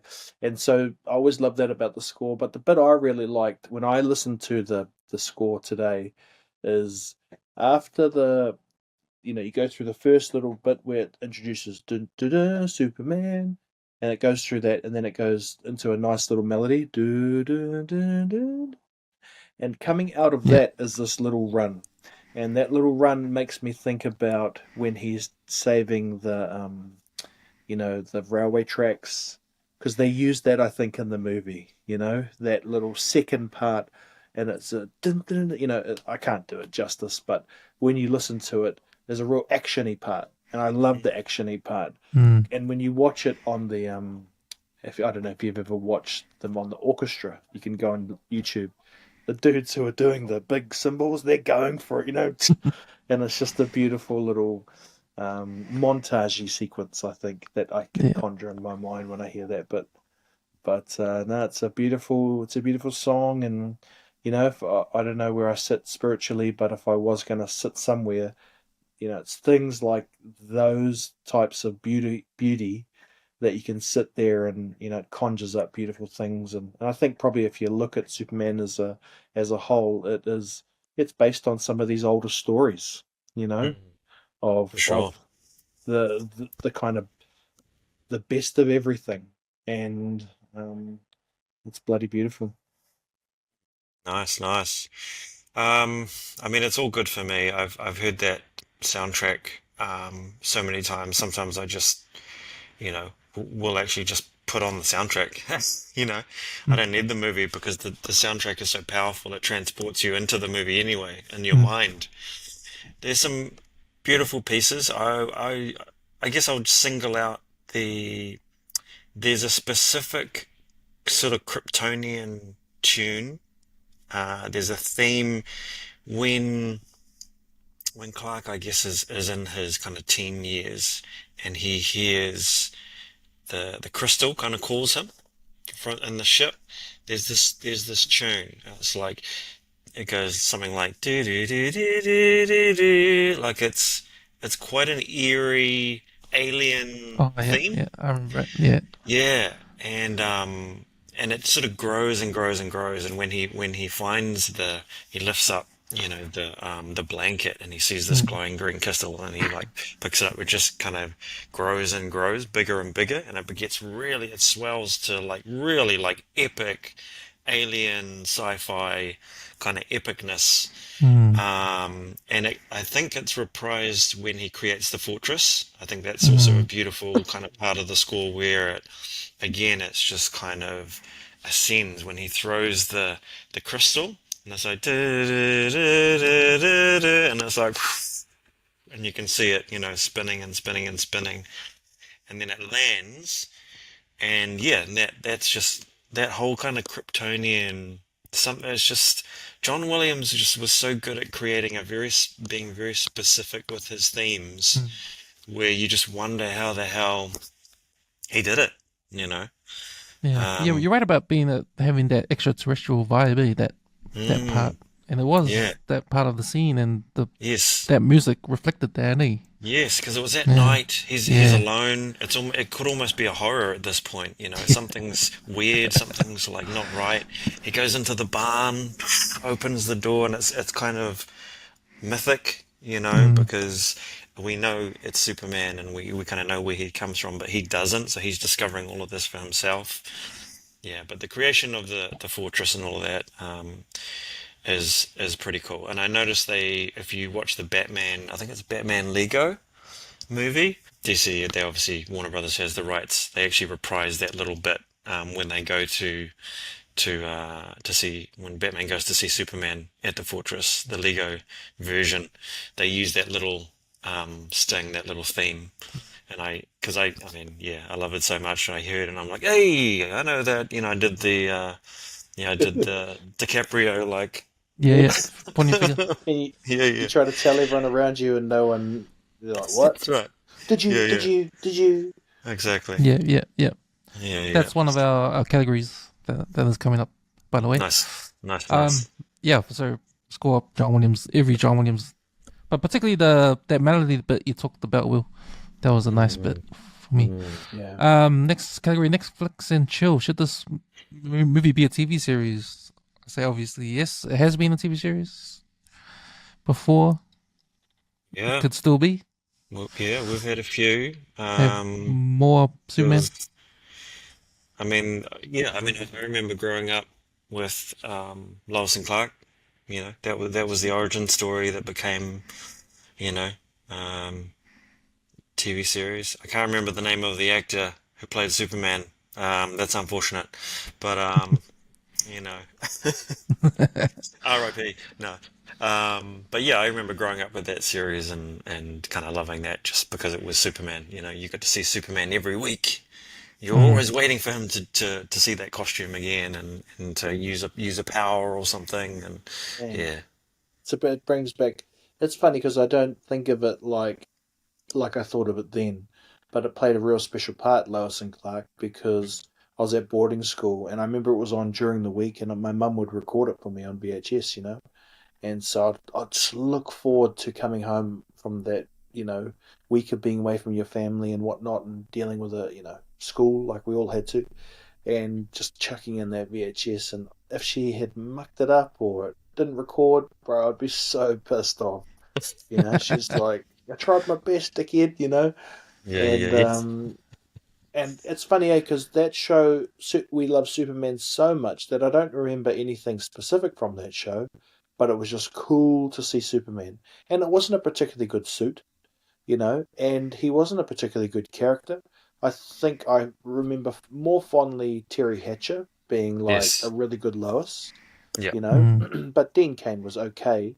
But just the fact that you got to see the boy in blue on your TV screen every week, yes, and that was something to look forward to. And I was a Smallville fan as well, but probably after it got, so I remember I bought the box sets and we enjoyed sitting down and watching it and kind of admiring how they introduced the more bullet time things, and pondering how they were going to get him to be Superman, because they really struggled with that, didn't they?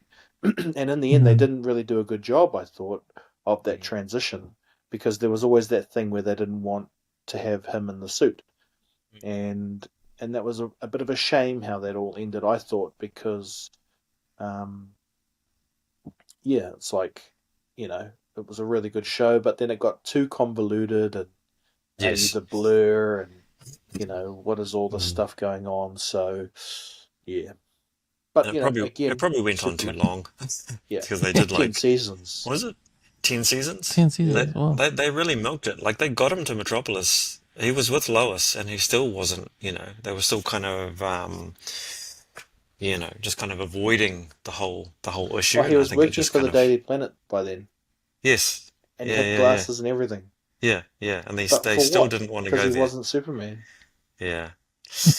What I will say is the series that I really enjoyed, and I might have even been a little bit old for it, but because it was Superman, I tried to watch when it came on. I'd watch every episode. It was the animated series, the Superman animated series from I guess it was the 90s still. Mm. Because of course there's the Bruce Timm Batman animated series, which kind of blew the roof off Batman again, and then they did transitioned into to Superman, and of course they did a 3-part pilot, which was the origin story, which was a really good origin story actually because they used Brainiac. I don't know if you Mm. guys saw that was a really good use of Brainiac. Brainiac was actually a Kryptonian AI, and he knew all of Superman's powers and weaknesses, and was a really good villain. But I really enjoyed that show. Superman he was more underpowered, so he would get knocked around quite a bit. So that was kind of I had to like get used to that because like the Christopher Reeve version was probably slightly overpowered. So you have a slightly underpowered hero to create some stakes and to knock him around and have him have a threat basically to have some real stakes for Superman, and he could struggle against the villains. But it's cool to see all the villains that you see in the comic books actually brought into a show. Um, did you guys watch Superman and Lois, the Mm. latest one, last one? No, No. and I don't know why. I just assume that it's a time thing. Hmm. Maybe Hmm. I clicked in a couple times. Like the family would watch it, and I'd be like, oh, I Yeah. wonder why I'm not watching that. Hmm. Um, but I think they did a pretty good job from what I've heard. You know, Yeah. in terms of that arc going all the way through, and that Yeah. was during the time of I think they Supergirl and stuff. Yeah, yes, because that's right. There was the CW universe, and they started with Arrow, and then they had like Supergirl, and then they Yeah, introduced Superman. Flash. Yeah, Mhm. Flash. Um, but I haven't seen all of it. I think I watched the first couple of seasons. The pilot is actually quite good. It's really well done. But I think for me, there were a few things about it that didn't quite gel with me. Like the suit didn't gel with me. Superman with stubble just doesn't look right to me. It's like trying to make him edgy or something that I don't think is really needed. But then it's a different take. Superman as a father. He's a family man. I thought that was an interesting take, having two sons. Um, yeah. Sweet. Moving on, the Immortals. There's a category. Does this movie stand the test of time? Are there any scenes that don't stand up? I mean, it's of its time, um, in terms of, like it's late 70s, right? So the the world that it's kind of set in is the sort of almost like 70s, late 70s New York kind of. But aside from that, the story is pretty timeless. The execution is amazing. The score also, we've talked about the score, but it does help, like Star Wars, to make it more classical and more timeless, I think. Hmm. It's not, they didn't use 70s songs or a 70s kind of funky score, because funk or disco would have been, the kind of era of that time. So I think they did well to try and keep it. I mean, even if you look at the way Clark dresses, he wears the fedora, right? Um, they weren't really wearing fedora hats at work at that time, I don't think. Like, it's just like little nods to the comics and the kind of late 30s and 40s where Superman came from. So there's a lot of classic elements that I think helps kind of keep it, pretty classical. It's definitely, the effects and stuff we can talk about, blue screens and some of the stuff doesn't hold up as well. But I think that's just, we've become spoiled by very like photorealistic effects these days. But for me, it totally holds up. It's a 5-star film for me, for sure. Yeah. For me, if this movie stands up, it's two parts to this, or there's two answers to this question. Because if you're Superman fans like us, grew up on this movie, I don't Yes. think at any time you watch this, at any age going forward, you would think that it doesn't stand up because of the memories it has on us and how it made us feel. And especially, we've talked right through this podcast about how great the character of Superman is because of the acting of Christopher Reeve. And Yes. because we've had other actors play Superman, that doesn't hold up. These other actors, Christopher Reeve holds up for a reason, and because Yes. he's like Christopher Reeve, when you think of him, he's automatic Superman, right? And he does such a good job. It's like timeless, right? So that these parts stand up forever. Now, if the current generation, like our kids watching this film, sure they're gonna think, well, what the hell is this? Like, it's bad special effects and all that kind of stuff. Mm. They haven't grown up with the experience we've had with this movie, what this movie means. So yeah, it's kind of like an era kind of thing. When people argue about who's better, LeBron James or Michael Jordan, like two different eras, right? I think it's Yes. the same kind of thing. Yeah. Mm. Well, I think that it does still beat everything that it's up against because it had so many constraints. The fact that it had to be so manually done and that it's a bit janky in parts, but it's still, ultimately you can suspend your disbelief that it's a man standing there in tights because they did such a good job with his hair and lighting. They basically turned an already really handsome man into just this perfect specimen. And like we've acknowledged, not all of the Christopher Reeve in the movie is that. It's sometimes the skinny dude versus like the Sash when he comes down at the end and lands by Lois's car, gently as he's a beast at that time. And the wig or whatever they have on him is perfectly in place and it looks fantastic, and so everything is absolutely up against that. And I think what modern stuff's lent on is bad habits of CGI, and not enough on finding the essence of whatever Superman is. Because the coolest thing is like now they all talk about Superman as a symbol of hope, but none of Christopher Reeve said he never said any of that. Mm. He just the only thing he claimed is that he'll fight for truth, justice, and the American way, or whatever that is. And the rest of it he had to exude. It's probably the wrong word, but he had to. Yeah, Yeah. no, you're right. So yeah, Yeah, it's no, I mean, absolutely. Like for Christopher Reeve, I think still for many fans, if you go on, like, look on almost any poll, um, you know, he will be the first, if not the second, and he will be, he's like the gold standard, for Superman, and they did such a great job with that first film that it just broke the mold, eh? Like he was just the man. Like he just had the qualities. It was the right tone. It's almost like even though it was 78, that can't really tarnish any of the kind of magic that had to go into making that film exist, eh?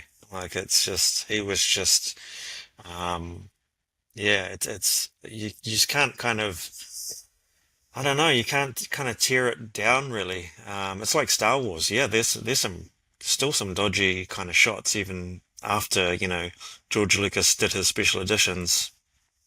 If you go back to the original Star Wars and the theatrical cuts, there's going to be janky stuff like they used fudge under the lens for the land speeder, and none of that mattered because it was so well executed, and we just kind of believed that world that we were lost in for 2 hours. And the same as with Superman. Like if you believe it, we believed, yeah, a man could fly for sure. A couple of scenes I picked up being doesn't stand up was the miniature models of that town when Superman chucks the boulder down in the water that look actually like models. Yes, yes, for sure. And using slow motion to try and make it kind of, and all the splashing of the water. Yeah, for sure. And the power lines was like, oh, okay. Clark running against the train, like the way he was running, I was like, that seems unnatural. Like, wouldn't you run normally like that? He was running like this, like arms in front of him. It's like, what? Yeah. Because they were sort of dragging him along on some kind of with a truck, or they had some kind of had him on a wire, and they were just sort of pulling him along with a truck or something. So he was just pretending to run. Yeah. But that, again, of its time, that was all they had at the time. There was no CG. That they couldn't even probably blur, convincingly blur his legs or anything, or have any kind of motion blur. It was just, and it does look kind of goofy when you watch it now. And then those scenes when he's flying at you, towards you, and he lifts up above the screen, but they use the same shot in different parts of the movie. The same flying shot.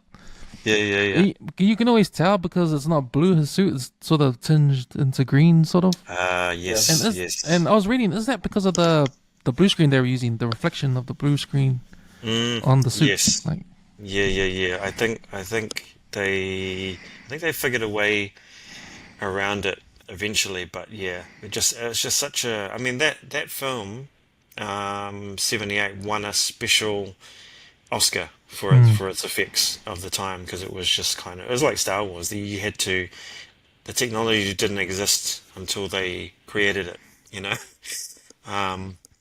I can't imagine the stress levels of directing a movie like that, where you had to come up with something. But to Donna's credit, he was so good at sort of tricking your eye with multiple techniques and cutting it together in such a way that you just kind of, okay, I'll buy it. yeah. It was very cleverly done. Moving on, Six Man Award, the best performance in the movie from a supporting actor. So I got two.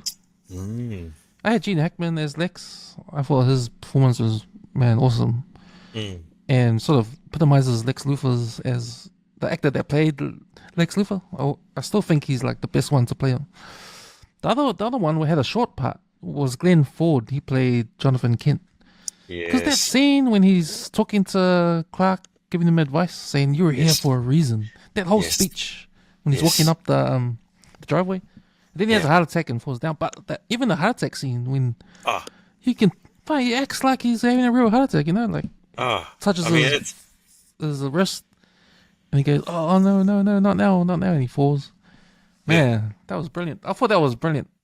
No, you're right. Like that's a really good pick, because we meet Jonathan when when the rocket lands, and you never forget that scene where he's trying to fix the wheel, We, and then it's like crank, and it's like and I was like a kid there in the little red blanket wrapped around him, and they're talking about if they're going to adopt him, what are they going to call him, da da da da.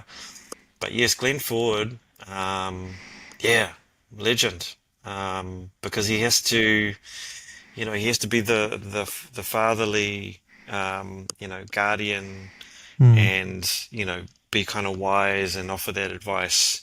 But then it's so tragic, we just kind of the way they kind of executed it and sold it to us. mm, It's gutting when he goes, because he sells it so well. 100%. Um, I agree mm, with you guys, and he has the least screen time of mm, mm, he probably has yes. about as much as Otis has, right?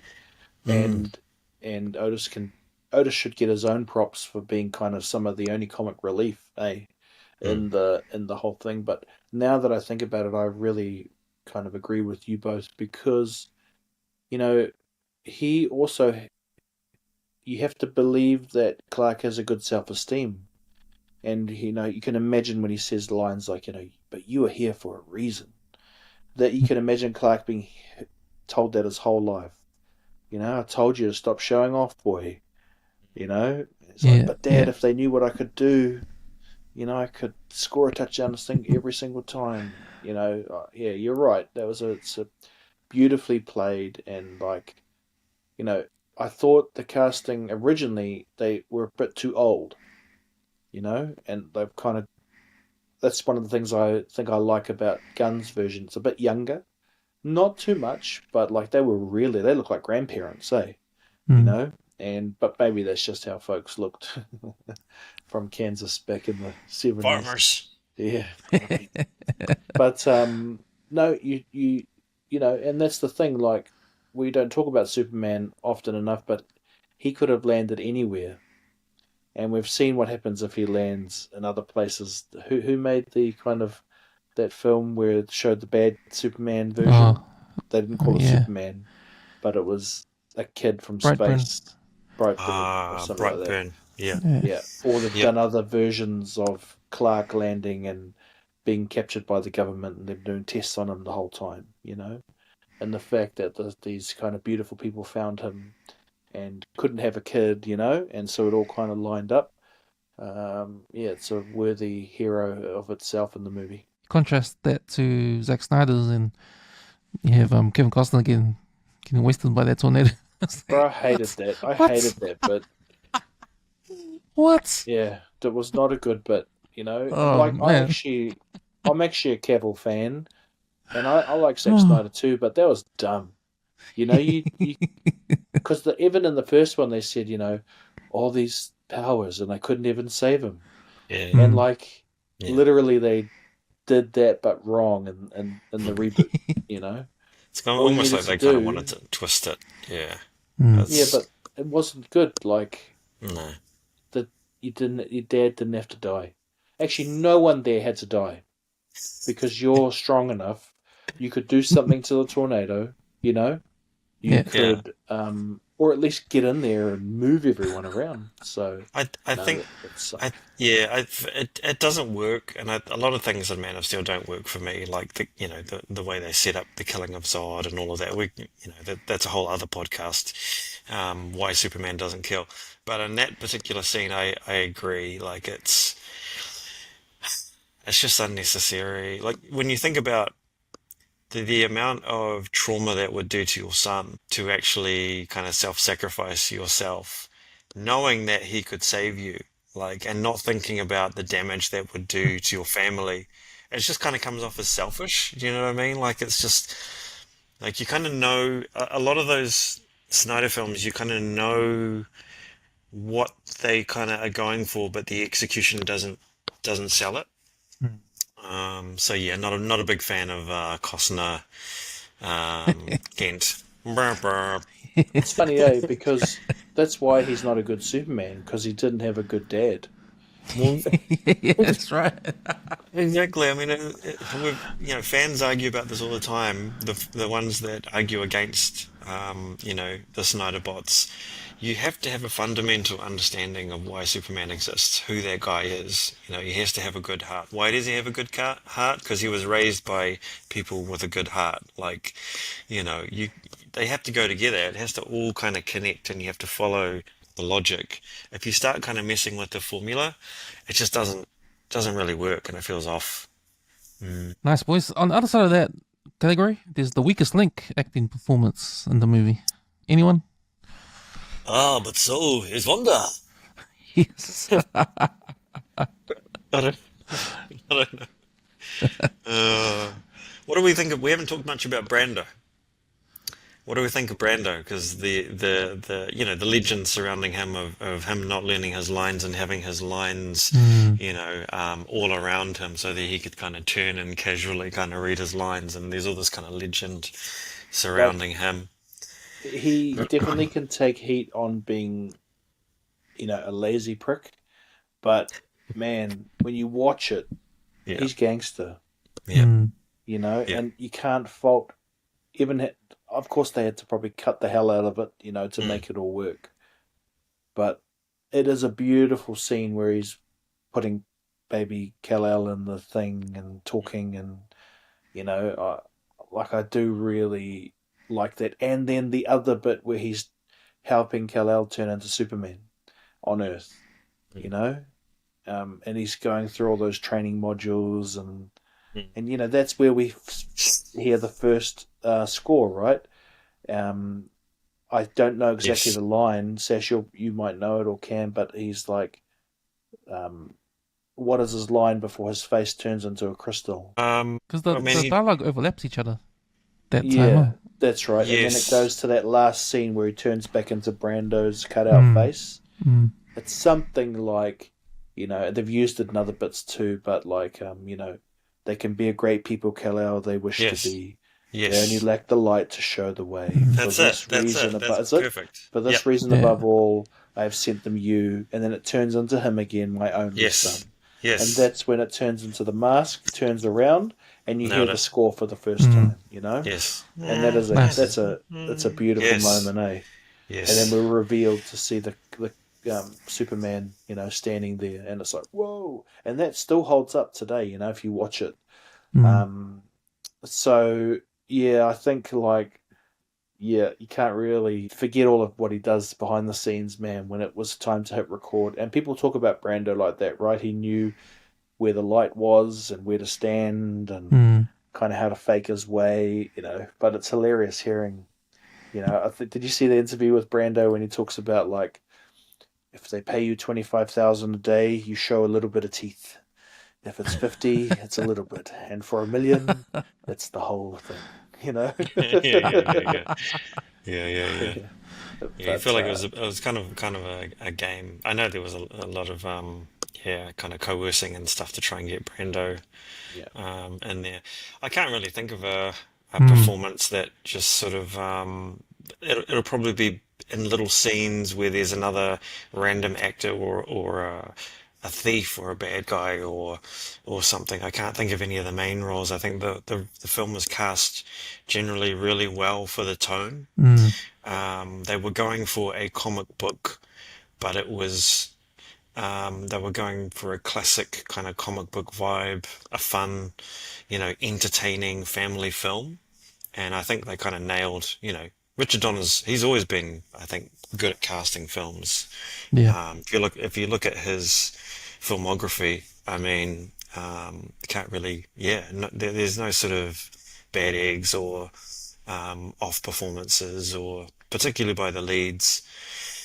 Pretty solid across the board, I think. This next category, the SPW Switching Codes Award. Which character would be an awesome sports player? I got rugby and rugby league player, but sports player in general. I actually put Lex Luthor as a coach, rugby coach, with his scheming and tactical. Nice. Yes. Yes. All Blacks coach. He'll probably True that. All Blacks will win having Lex in the behind there. in the coach's box.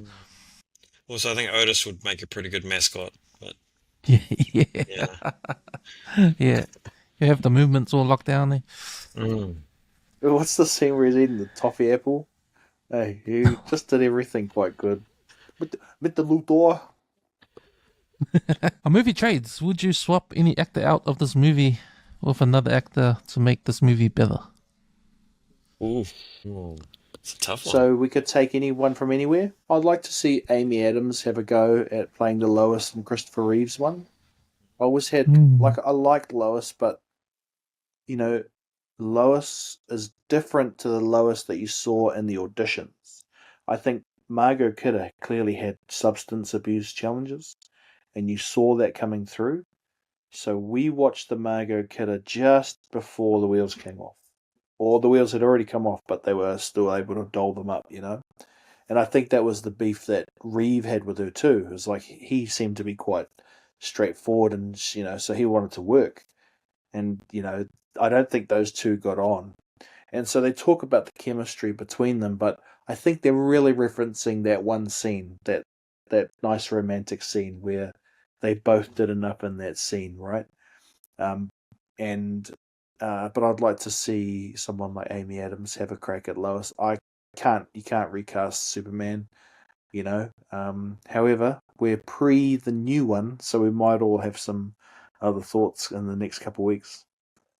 I'd like to watch a version where someone can AI or whatever the tools of the future are to get rid of Hackman's hair. I'd like to have a watch of what he looks like as Lex, because Lex, like I said in the comics and that, he was always kind of clean, Yes, yeah. Lex is always bald in the comics. That's kind of, it's iconic for who he is. And I'm glad to see, the new guy just went kind of full, and just embraced it. I guess for me, like I've always thought Jor-El should look like Superman. So just that kind of visual, connection in the audience of saying, oh, yep, I can see where Superman gets his looks or his hair, and they gave they gave him the S and they gave him the the curl in his hair, which is kind of cute. But I don't know, maybe like an Alec Baldwin or a John Hamm or something, someone who has the kind of the look, the square jaw, and could sort of pull off, a scientist. I mean, getting back to Man of Steel for a second, Russell Crowe as Jor-El. I don't know, like I really like Russell Crowe. It was a different take, but for me, it's more like the geek in me saying, well, he's not a scientist. He's Maximus Meridius, like It's with the beard, Maximus beard. yeah, the Maximus beard. They put him in armor. There's this whole suit up sequence where it's like, and the armor comes down, and he's got the crest and the cape, and he's fighting Zod and he's beating up Zod, and I'm like, okay, well, maybe Russell had a few notes for the director and added a few touches to the script, because he's like doing hand-to-hand combat and blocking him, and then he's got a gun and he's like shooting these other dudes, and I'm like, the hell? He's meant to be a scientist. Like, Just on that was part of the problem with Man of Steel, was that it was nearly too good, the sequence on Krypton, Yes. and that we should have stayed there. Like, Yes. maybe that was the mistake, right? Make the movie with Russell Crowe about Krypton, and that might have been a bit of a classic, and you end with the sun leaving towards Earth, because they did a really good job. There was way more cool action that, remember when he jumps off and dives and lands on the flying dragon thing, and it's like, wow, this is cool. And I remembered when I first watching that Krypton sequence and being like, man, this is cool. This is like a completely different kind of Krypton that we've never seen, Like he's on a flying, dragon that comes to pick him up, and there's this codex with all of these kind of babies under this water, and it's like, man, this is some, weird kind of sci-fi fantasy stuff. But yeah, changing. I'd like to see a different kind of a different kind of take on Jor-El that's maybe maybe a little bit more in line with the comics. Someone who has a bit more of that Superman quality and character, I guess. Young Marlon Brando. I actually replace Margot Kidder with Karen Allen, the actress that played Marion on Raiders of the Lost Ark. Raiders. Yeah. Nice. Yeah, I can see that. Good call. Yeah. Get Harrison in there as Jor-El, you reckon, Sash? Harrison. Put Harrison anyway. Yeah. Anyway. Put him as Otis. Next one, the Rookie of the Year, actor who was unknown at the time of the movie but became famous later on. Gotta be Christopher Reeve. That's right. Yeah. Total unknown. I mean, he'd done some theatre. I don't know how big he was in the theatre, troupe or whatever, but he hadn't done really any movies, or certainly nothing of this scale. And I think that's what he realised, that if this took off, so to speak, then his career, he could get into movies, and unfortunately, I think I assume the producers and people that were pitching him things always saw him as Superman, and it kind of tarnished his his career a little bit, because it became so typecast. Unfortunately, he was too good. Well, and I think that the truth is, his theatre people thought he sold out. Yes. And so he wasn't really respected for going for the Hollywood money. So, but I think that's what Donna did, is convinced him that you'll be part of a great film. Maybe this is the time to show you guys. Hold on a second. I'll show you guys this. This is just a little scene out of one of the interviews with David Corenswet. It's kind of similar stuff. When you take a role that's going to be this visible and this iconic, even just visually iconic, and it's your face and the underwear, and I wanted to be prepared for the possibility that it wouldn't lead to a bunch of other things, that this would be the thing. And I felt really lucky that when I asked myself that question, the answer came back. Somebody's got to play this part. And if you're the person to play it and you give up everything else to do it, it would be worth doing. When you take cool, eh? Ooh. I was like, that's soups. I mean, that's passion, eh? Yeah. That's passion, and it's a big call. I mean, even going for that audition, he must have been so nervous, he said that his wife taped his audition for him, and she was so excited for him, and he would have just been so nervous. And then to get the call, it's like, okay, now what? Now I have to actually, perform this role and actually do it justice, and you risk that the big risk is being typecast and people judging you, because we live in a different world now. Like, every person online, anyone with a cell phone has access to the internet and now has an opinion, so yeah. I mean, I'm pulling for the film. Every Superman. I saw Man of Steel probably 2 or 3 times at the cinema because it was Superman. Not necessarily because it was the best Superman film, but because I just loved that character. Absolutely. I saw Justice League 4 times at the cinema for the same reasons. I tried to fight, and I still try and fight for it. Even though your time gives you distance from it, but we love it so much that we will. And same with this film. We'll all pay our money and go to the movie, and if we're lucky, we get everything we want, but the next generation get to plant their seeds into this thing that's been so beautiful in our lives. The Martin Nono Award. So, ex-All Black Martin Nono, he shows up. He's playing for his 8th professional club right now. So he showed up for 8 different teams. So this category, Martin Nono Award, is for those actors that show up in all these movies. You don't really know them, don't really know their names, but they're known as like that guy. There's that guy. He's in a whole lot of other movies. Is there one actor here that fits in this category? I don't really know his name, but I bet you the dude who plays in the last scene, the prison guard general, I bet you he's a well-known guy, and he's like, what's my line? This world is safe against Superman thanks to you. So he gets my award. I have a feeling that there are some Star Wars actors in some of these movies. I'm just trying to think, Mm. and that's normally the controllers or the guys at NASA who are on the Yes. controls, and there's some familiar faces in there, but I Yeah. can't quite. Yeah, I I know you're can't talking quite. about. There's the guy with the glasses. Yes, I've seen him yes. I've seen him in something else. Yeah, yeah. No, isn't he on Cheers? Isn't he the white dude on Cheers, the small guy? Isn't it? Oh, That's John Superman 2, isn't it? Ratzenberger. Is it? Is it John It's Ratzenberger? Superman 2? Not the big guy, Oh, the small guy, the smaller guy. Yeah, yeah. He also does the voice of the dinosaur in Oh, Toy Story, doesn't he? oh, yes. okay. Um, Yeah, oh, he was one of the one. controller dudes. Oh, that was Superman 2. I've just looked it up. Yeah, Oh, his okay. name's John Ratzenberger. However, I'm pretty sure.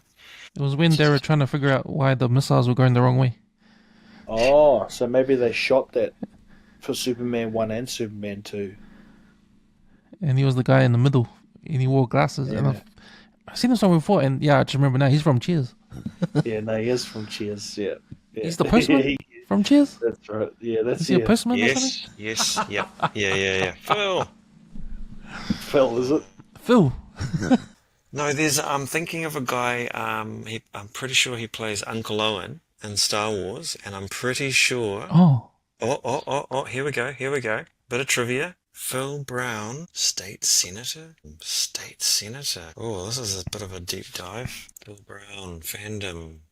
Yes, Phil Brown, who also plays Uncle Owen in Star Wars, also plays a senator in Superman. Now, I don't know hmm. if he's that particularly kind of well known or has been in many things, but he's He's definitely a that guy. he's definitely that guy. Yeah, Yeah. yeah, yeah, yep. Yeah, I was gonna, I don't know where to put this guy in this category or the Leonardo DiCaprio pointing category, but I picked, and I had to look up his name, and his actor's name is Stephen Cahan, who plays the cop's partner, the cop that gets killed in the subway. His partner, he plays the captain in Lethal Weapon. He's Riggs' boss Good. and all the Lethal Weapons. He's actually Richard Donner's cousin. So he puts him in all these parts Yes, in all his yes, movies, yes. sort of thing. Yeah, Yeah, yeah. Nice, nice, so that's why I had. nice. Leonardo DiCaprio pointing. Is there any Easter eggs you guys pointed to in this movie, or anything, Easter And eggs. or the only one anything I that you? know that is cool, in my opinion, is cool, and I kind of bring it into my production life, is the guy who helped Donna rewrite the Mario Puzo version is a guy named Tom Mankiewicz. And Yes. I don't know why I remember that name, but he was very instrumental. But he didn't have what you need to. He wasn't part of the guild, so they couldn't give him a writing award Hmm. credit. So they gave him a creative consultant credit. And every production I'm part of, I asked to be a creative consultant because I don't want to be a producer or a director.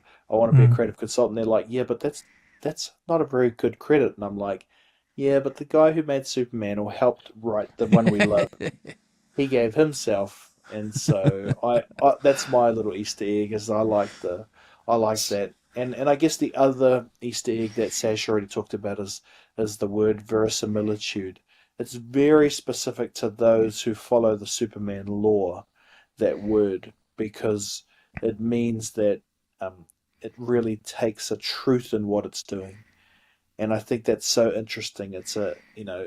And it's actually not correct that it just has to be dark and moody like real life. The movie Superman, the movie, believes it's real, Yes, and that's kind for of sure. what verisimilitude means. And I think it is sometimes misinterpreted. Um, Mm. but I think some of the other cool things that people may not know about that film is, that Marlon Brando didn't know his lines, so there was stickers up everywhere, which I Yep. think is hilarious because he is kind of acclaimed at being this guy who takes these amazing pauses, but he's just looking for his next line. I think that's hilarious about life, a great metaphor for life. You know, um, the other thing too is they invented special technology for this movie. Like the flying scenes. That's another great Easter egg that most people didn't know. And yeah, so I'm sure there's heaps more, but those are the ones that I thought about.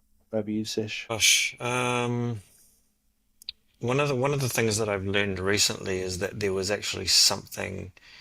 It was something to do with his cape in the flying scenes. When you see him um,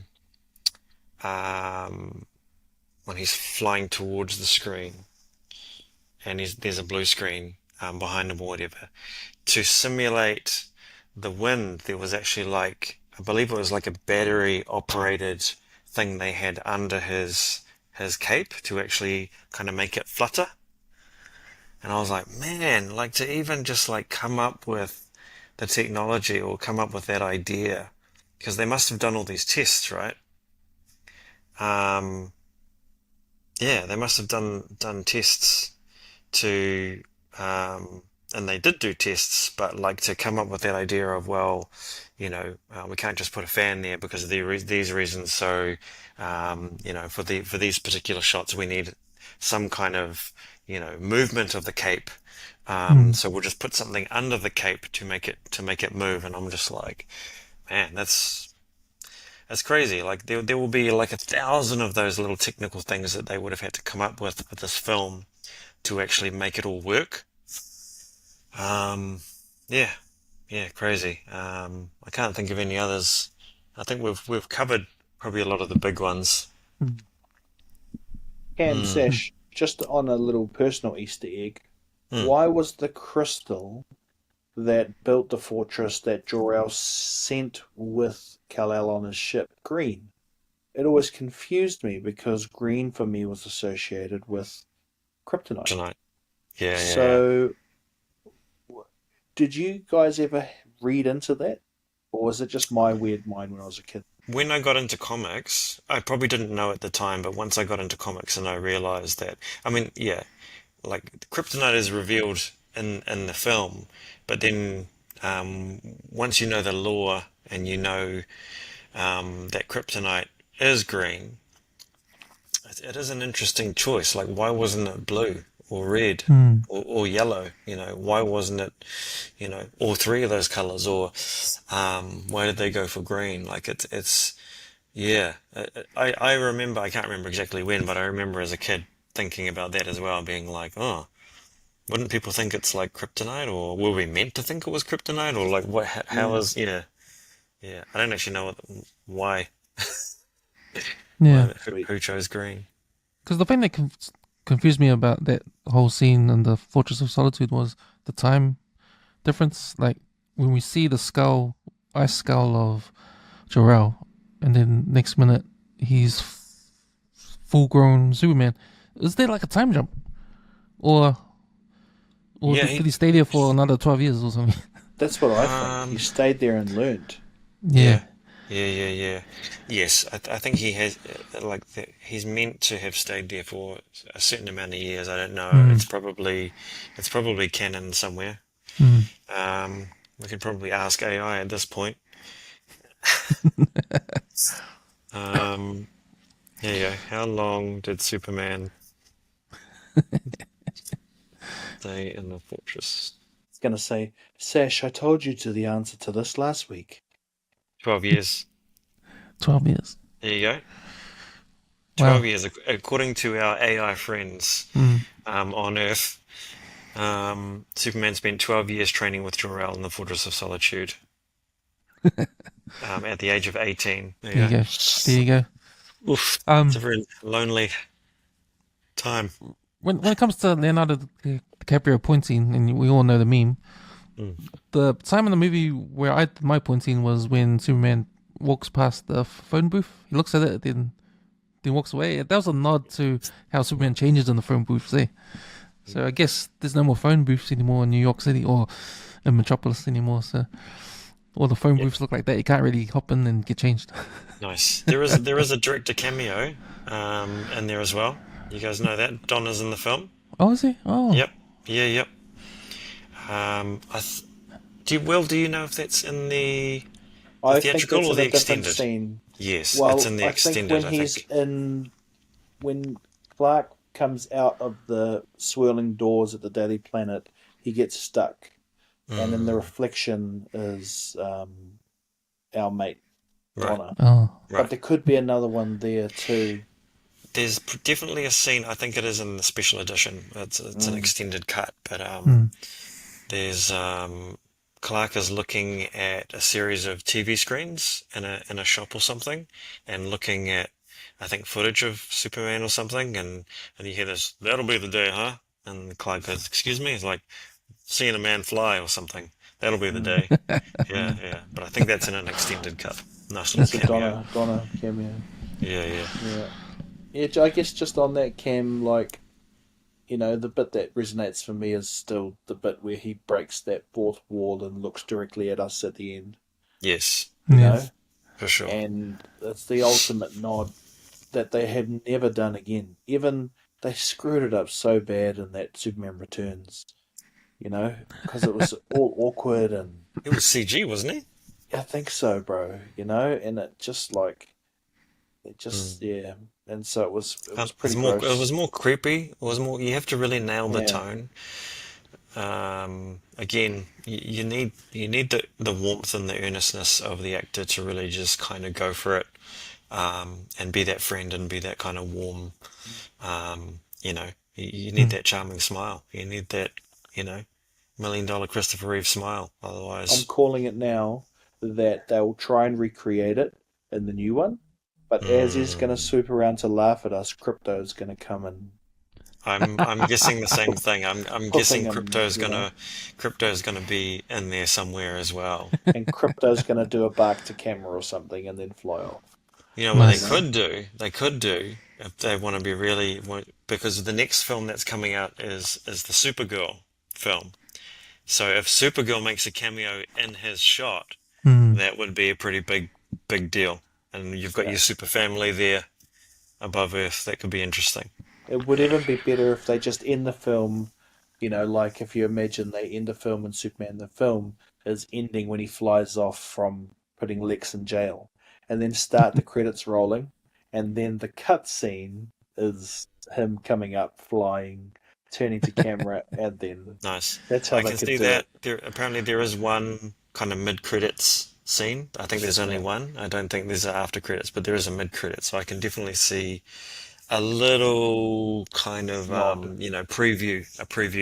Mm. Yeah, something, But some kind of I nod. think, to be fair, James Gunn isn't so tied into the film because he's a comics guy, Mm. and that will probably I won't be hurt if there's no nod to that, Mm. because we already have that, and you can That's go right. watch that anytime you want. But yeah, no, it's certainly that look at camera, and it'll be interesting to see if they have David Corenswet break fourth wall. Just and why would you be doing that? But yeah, interesting. Those are all good predictions. And remember, this is recorded on the podcast, so we'll see if You heard it here these things. first, Heard it folks. here first. Nice call there, boys. The Stephen Cratton intercept. So Stephen Cratton plays in NRL, plays for the Bulldogs, and he's master at intercepting the ball, right? So Stephen Cratton intercept a prop or clothing item in the movie you want to take home. No, you want to For take me, on the I've undies, got my Sash. one. Don't lie, Sash. The undies. Christopher Reeve's undies, mate. Who wants to go first? Yeah, I got mine already. It's got to be that crystal. It's got to be the crystal that caused to Kal-El from the barn. It has to glow. Yeah. It has to glow up. But just the kind of promise of that, having that crystal, and if it glows, it's like, man, maybe I'm the chosen one. Yeah, for sure. When you threw the crystal and it makes the Fortress of Solitude, I was thinking, after that, he could have just dropped it right in front of you, so you don't have to walk that far, True. Have to be all dramatic. Oh, What's your one, Cam? Yeah, I had the green crystal too. Nice. So now that Sash has took it, I might have to settle for a clear crystal. Okay. But yeah, true. About trees. Oh well, so I can't choose that since you guys have that. If I could take one thing home, I'd take Clark Kent's glasses. Ooh, nice. That's yeah. Yeah, because that could be a nice keepsake, and every now and then you could put them on. And What about the bullet? What about the bullet that he catches? That'd be a really nice little trinket to have. You could just put that in a frame or something, and yeah. Or Yeah. what if you could have the fedora he's wearing right next to your Indiana Jones one? nice. Yes. What about Jimmy what about Olsen's camera? Lois's pink panties? Hey?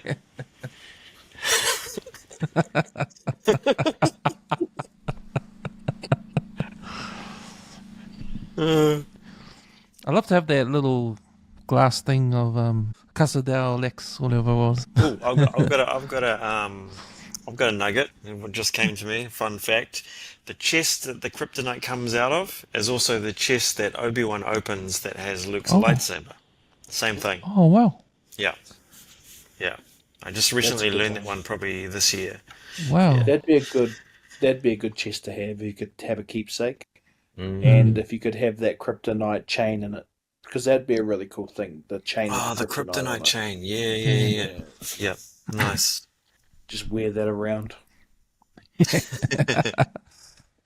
All right, this next thing is called the Sky Tower. So, pretty much the best of the best. Sky Tower of any actor in this movie. So, is this their best performance in their whole career? I went for Christopher Reeve, obvious one, I think. I don't know if anyone else has it. I know Lex Luthor Gene Hackman plays a good Lex Luthor, but I don't think this is Gene Hackman's best performance in his career. So I've just got Christopher Reeve on this one. He's had a lot of great roles. Just got Christopher Reeve. Yeah, I think Reeve, to be fair, because he suffered the same thing as Mark, who did Skywalker. Mark Hamill. Mark Hamill. But Hamill was around long enough to kind of reinvent himself through age. I think Christopher Reeve may have had other great roles, but of course he has spent so much of his life quadriplegic, you know. So, yeah, the other thing you could say is Margot Kidder. It's the role of a lifetime for her. Mm. You know, I didn't really see Margot in too many other things. No, that's true. And to be honest, she's kind of known for this role. Yeah, This is her kind of iconic role. Mainly obviously Christopher Reeve, but he did go on to make some other things. I don't recall Margot, That's right. making too much else, but I'm sure she did, but, did reach our eyes. So, yeah, I'll probably go for Margot on this one, because... Nice. Yeah. I'd probably go with the council member 3, who goes, "Ah, but so is Wanda." The best thing he ever did. He didn't do anything after that. Just could retire on that Wanda money. Have you guys read Easy Riders by Peter Biskind? No. You guys find that book or audiobook and listen to it. It chronicles Hollywood in the 1970s. So it's all about the new directors that are coming through, like when they were young, like Spielberg and all them. Oh, yep. Yeah, it starts from the movie Easy Riders, the Dennis Hopper movie. Yep. Have you seen that one? Yep. That sort of starts off a new kind of movie. New kind of movie genre when it goes into anti-heroes and all that. Anti-heroes start popping up in film. So that's why you got a darker sort of stories coming out in the 70s. But this book is all about that time and all about behind the scenes, all the actors that are in that time. But there's a bit on Margot. She's like, she gets around, in Hollywood that time. She knows all the directors. She's like sleeps with a whole lot of people to get in parts and all that. She's known for that sort of thing. So, yeah, it's quite interesting. But there's a whole lot of other stuff in the book like about that time, and you get a real good insight of what's going on and the background of all these celebrities, all the directors too, like William Friedkin and all those guys. Like, So, yeah, it's a good book. I Cool. recommend it. Yeah, Sky Tower. So this is Sky Tower of anything in the movie. Anything in the movie. anything. Yeah, a Sky Tower of anything. Like, for instance, I picked, and I've said it before, this is Sky Tower of Lex Luthor performances. So I think any performance of Lex Luthor, I think Gene Hackman nails it. And this is Sky Tower of any Lex Luthor performance on any medium. I've also got this is Sky Tower of opening credits that are not the Star Wars opening crawl, because it's opening credits. I think Nice. Superman is a Sky Tower of opening credits. 'Cause, man, it goes on for long, but man, the visual of it, the words that just fly into you and the sound effects, every one of those texts that come, like with the music and the space. Going through space, all the Yeah. kind of all the interesting, there's planets and there's interesting like effects and like all these things kind of sparking and going off and you feel like you're really kind of traveling to another galaxy, eh? Exactly. Yeah, nice, Yeah, so I've got that for Sky Tower of opening credits. nice. Have you guys got anything? Yeah.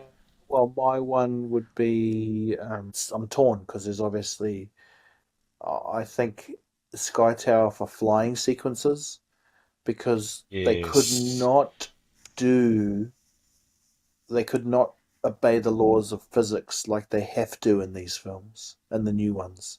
Because if they're saying a man can fly, that's why he shoots off like a bullet, But the old original one had to manually, they were bound by the laws of physics of gravity, and Yes. I thought that created a real eloquent sequences, like those moments where, like you said, Sash, Superman takes off and looks up upside down and waves to her, I mean, these are why Lois falls in love. This is why Amy Adams didn't fall in love, because he Yeah, only good point. flies graciously when he's saving her and flying to the Earth. He only then they do the why work. But I really miss that. He doesn't always have to take off and break concrete, or take off and Yep. get high enough and then sonic boom, because those Yes. sonic booms are brutal. I mean, watch a SpaceX rocket come down to Earth. It's ferocious, and there should be some like. Also, don't take off like that. You might hit a plane. You might hit a bird. Take off nicely and make sure you're clear, and then, I like that. Yep, excellent point. I mean, there's an elegance, and there's a logic to it. There's a reason for this stuff. Is it a bird? Is it a plane? A bird flies very beautifully. It glides and it soars and it, you know, so yeah, you're not going to get the romance of it if he's just like and takes off into a sonic boom it's just like the hair blows and it's like, and even in it's Man gonna of Steel. hurt you.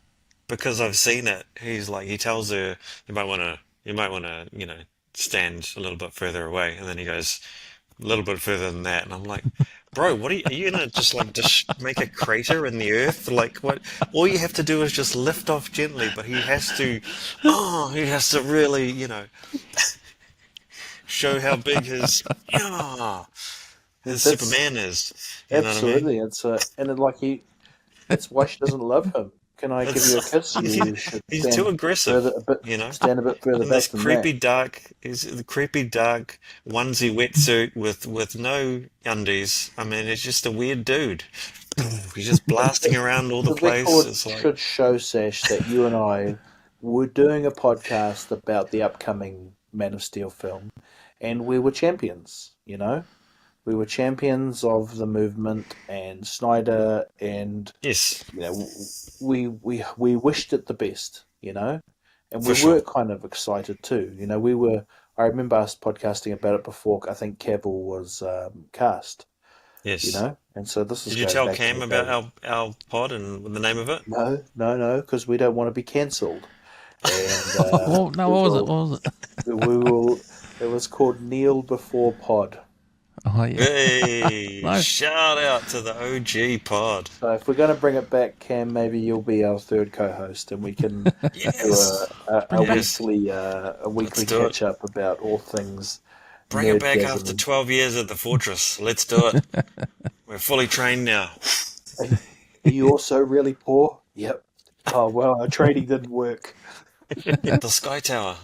I mean, obviously, for me, Christopher Reeve is the Sky Tower of Superman performances. He wears the Sky Tower of Superman costumes.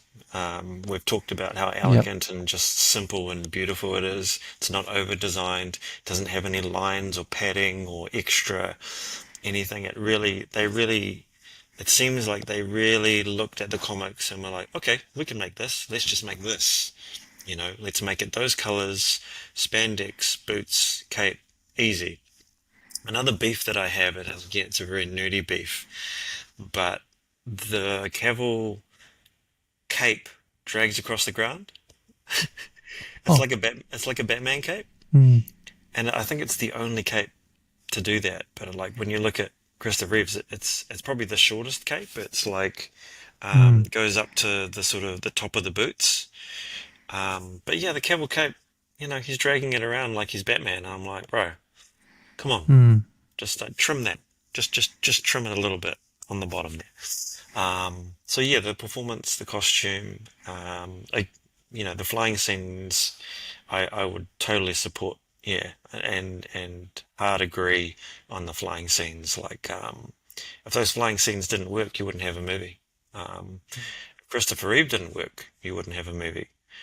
Even if the costume was kind of a little bit goofy, it would probably still kind of work because everything else was executed so well. But yeah, so yeah, the Christopher Reeve and that costume, when you put those things together, magic happens. And also, sorry, just to add on, Christopher Reeve's proportions were right. Like Corin Sweat his legs look a little short to me, and I'm not giving him shit. I'm just saying Reeves looked good because his legs were long, you know, and Yes. his torso wasn't too long, and so it kind of gave a good. And Cavill never really looked tall enough to me. Superman looks tall and kind of athletic. Okay, in the comics he's buff as hell, but I guess in reality he's physically a specimen, but he's big, you know, and he's supposed a to big be guy. big, Yeah. so that he can be gentle with that bigness, you know. That's right. I mean, it's part of the character. He should kind of tower over everyone, and I think one of the things that gives me hope about the costume and bringing back the trunks and the colors and the vibrance of Superman. I mean, I've seen some little things here and there where he is interacting with kids, with children, you know, and it's like, that's awesome. They're bringing back the wholesomeness, the earnestness of Superman. But yeah, we can hope. 9 days away. Nice. It's not Sky Towers, but these are things I picked up when I watched the movie on yesterday, and these are two I thought were real beautiful scenes. Was the funeral of Jonathan Kent, and just the music, and there's no dialogue. They're just there. You just see as people there at the funeral. But it's when Martha and Clark walk out, and then the pans out, and you see the background, and then the music. I thought that was like pretty cool way, that scene. Yeah, and then beautiful. Following that, the scene when Clark is off into the distance in the field, and the shot is in the house with Martha, and she sees him, and then she walks over to him, and then they have that exchange, and he tells her that he's gotta go, and their dialogue there, and then they hug, and then just the music around that part, and you see the camera's low, and you see all the what is it like? It's not grass. It's the wheat. It's the wheat. That whole field, farmland. The farmland, and then the clouds in the background, and then it pans over to where he's going. He's going north. But just that whole scene, I thought that was beautiful. I didn't notice it before. I watched it yesterday, and I just thought, man, wow, that's just a beautiful scene with the music and and the You should camera. have a listen to the director's commentary, bro, because the one with Richard Donner and Tom Mankiewicz, where they kind of go through the whole film and they kind of reminisce. It's got its slow patches, but yeah, it's yeah, I totally agree. That's a beautiful, beautiful scene, and the music, the way it kind of uplifts you, and then if you notice, the crane just kind of takes off. Yeah, yeah. And it takes off from the characters, and then it's just like, and then fade out, and then we're into the next scene of the fortress and that. But it's almost like it's a beautiful, and this is the thing they did, I think, in older films, is that they really transitioned into the different acts of the story. So you've got your sort of prologue on Krypton, then you've got your first act as Smallville, and then we're going to sort of, once Jonathan dies, we're going to transition and kind of take off into Act Two, which is the fortress and getting to Metropolis and all that. So yeah, just really elegantly done, and like, so there's something really, I like it when a director really knows his stuff. He really plays into the kind of mythology, like the mythicness of Americana, of Smallville, of growing up on that farm. He really knew what he was doing, eh? Like pulling on the heartstrings and of inclusive in some Americans. ways, because that's how the Midwest and all those, Texas and all those other places, that's their realities. Totally. And it Yep. was an acknowledgement of that Clark's actually from more those spaces than the hustle bustle of, Yes. yeah. And you just reminded me of a really nice couple moments. Like, obviously he leaves his mum, but he makes sure to ask Perry White if some of his budget can go home. Yes. And Lois hears that, Yes. and she's Yeah. like, I love that line where she's like, any more at home like you? And he's like, no, not really. And of course it's a double meaning, right? Because it's the Krypton, and she's looking at him like, oh, you're an oddball, and there's something cool about you. And again, it's like, as a young kid, you're mapping yourself onto that. Be like, man, I could be the oddball, but actually, there could be a space for me in this universe too. It's nice. That reminds me of the one line, probably my favorite line, is I think the last line in Man of Steel, where Perry introduces, this is the new Stringer, Clark Kent, and then Lois stands up and she knows who he is, but she says Lois Lane and shakes his hand, and she goes, "Welcome to the planet," and he goes, "Happy to be here, Lois," and then he smiles. It's one of the first time he smiles. He's Clark Kent, big cheesy smile on his face, and then we cut.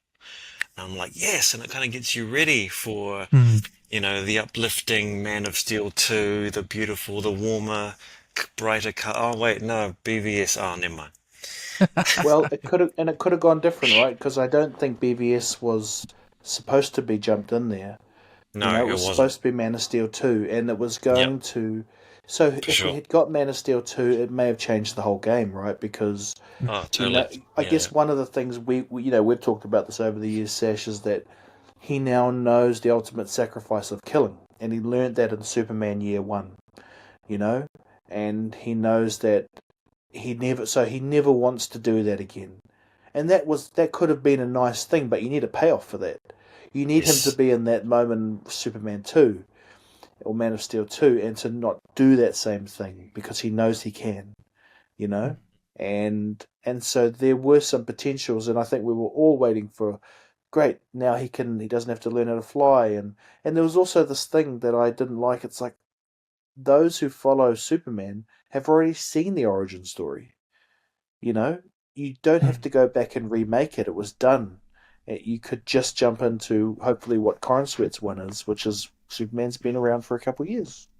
Yes, yeah. Yeah. I think he's been around 3 years, so we don't need to do the origin story. Although his I seems think like, he said that too in interviews. yeah, and I There's think not going to be I origin. think both of his parents are still around, which is interesting. So that should be kind of cool. Right, guys, we made it to the last category, overtime. When the movie ends, what happens the next day?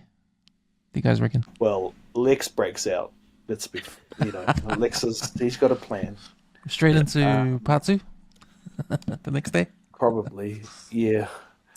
Well, actually, we do see what happens to Lex, right? Because he shaves his head in prison, and he's planning to get away on his hot air balloon, right? And that's Superman 2, isn't it?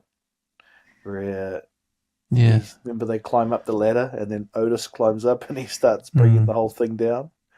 So Because they take the balloon all the way to the fortress, eh?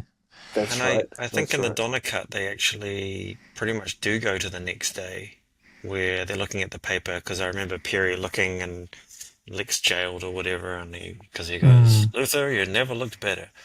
But if we take an alternate view of the next day, I would say, I think Clark would be feeling pretty good with himself. Go to work the next day. We'll just have a good day at work, hanging out with Lois. Probably save a bunch of people during the day. I think he'll go visit his AI dad, Jor-El, at Fortress of Solitude, and AI Jor-El will be like, I told you it was forbidden to turn the clock. Human history. Take out his AI Jandal. Oh, yeah, true. He has to face the wrath of AI Jor-El. Good point. Yeah, Maybe he won't go back to the fortress. Yeah, that could have been interesting to tie that into him turning the Earth back, released the guys from the Phantom Zone.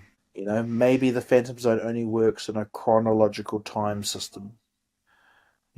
And because remember in the second one, it blew up because someone put a nuke in the Eiffel Tower, and he had to fly that up into space, and that's what released them. Oh, yeah. Here's my theory. Now that you just gave me an idea, when he turned back time, it created an anomaly, or at least an anomaly that became a signal that is picked up in another galaxy by Brainiac. There you go. Oh.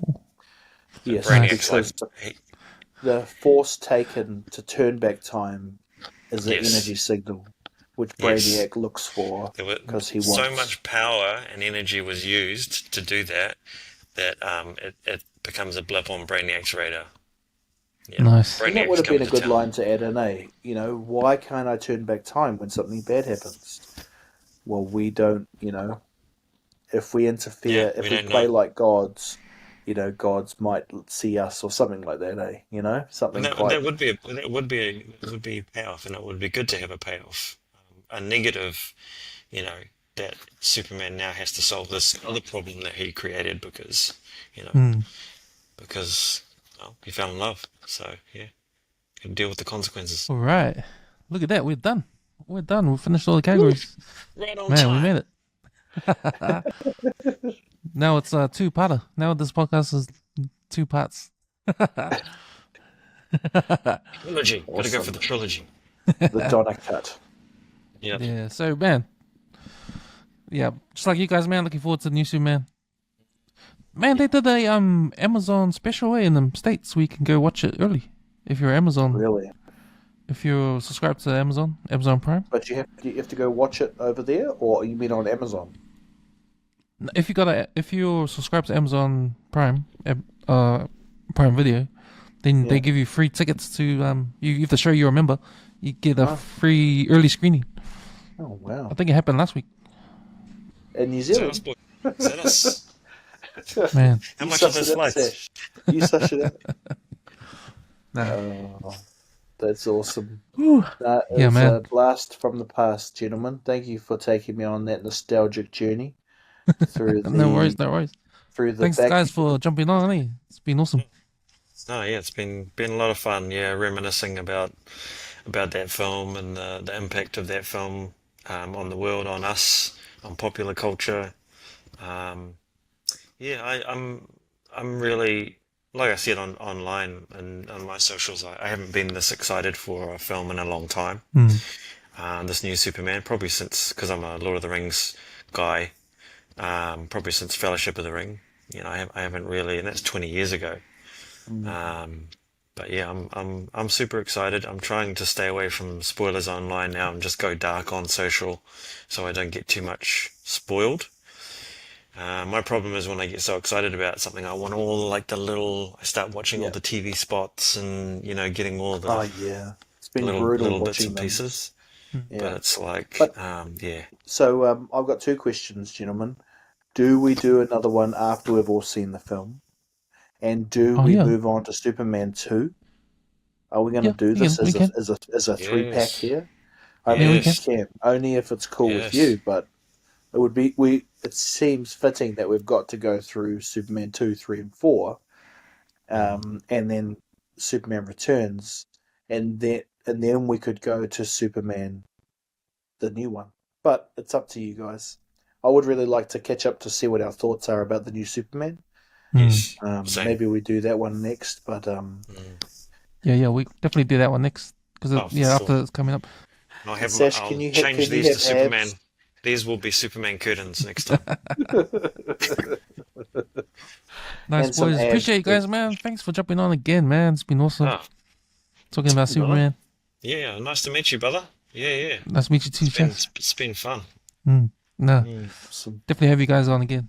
Thanks, guys. Yeah, that's us for another episode of the Late Returns Film Review. We'll be back with more in the coming weeks. See you later. Good brothers.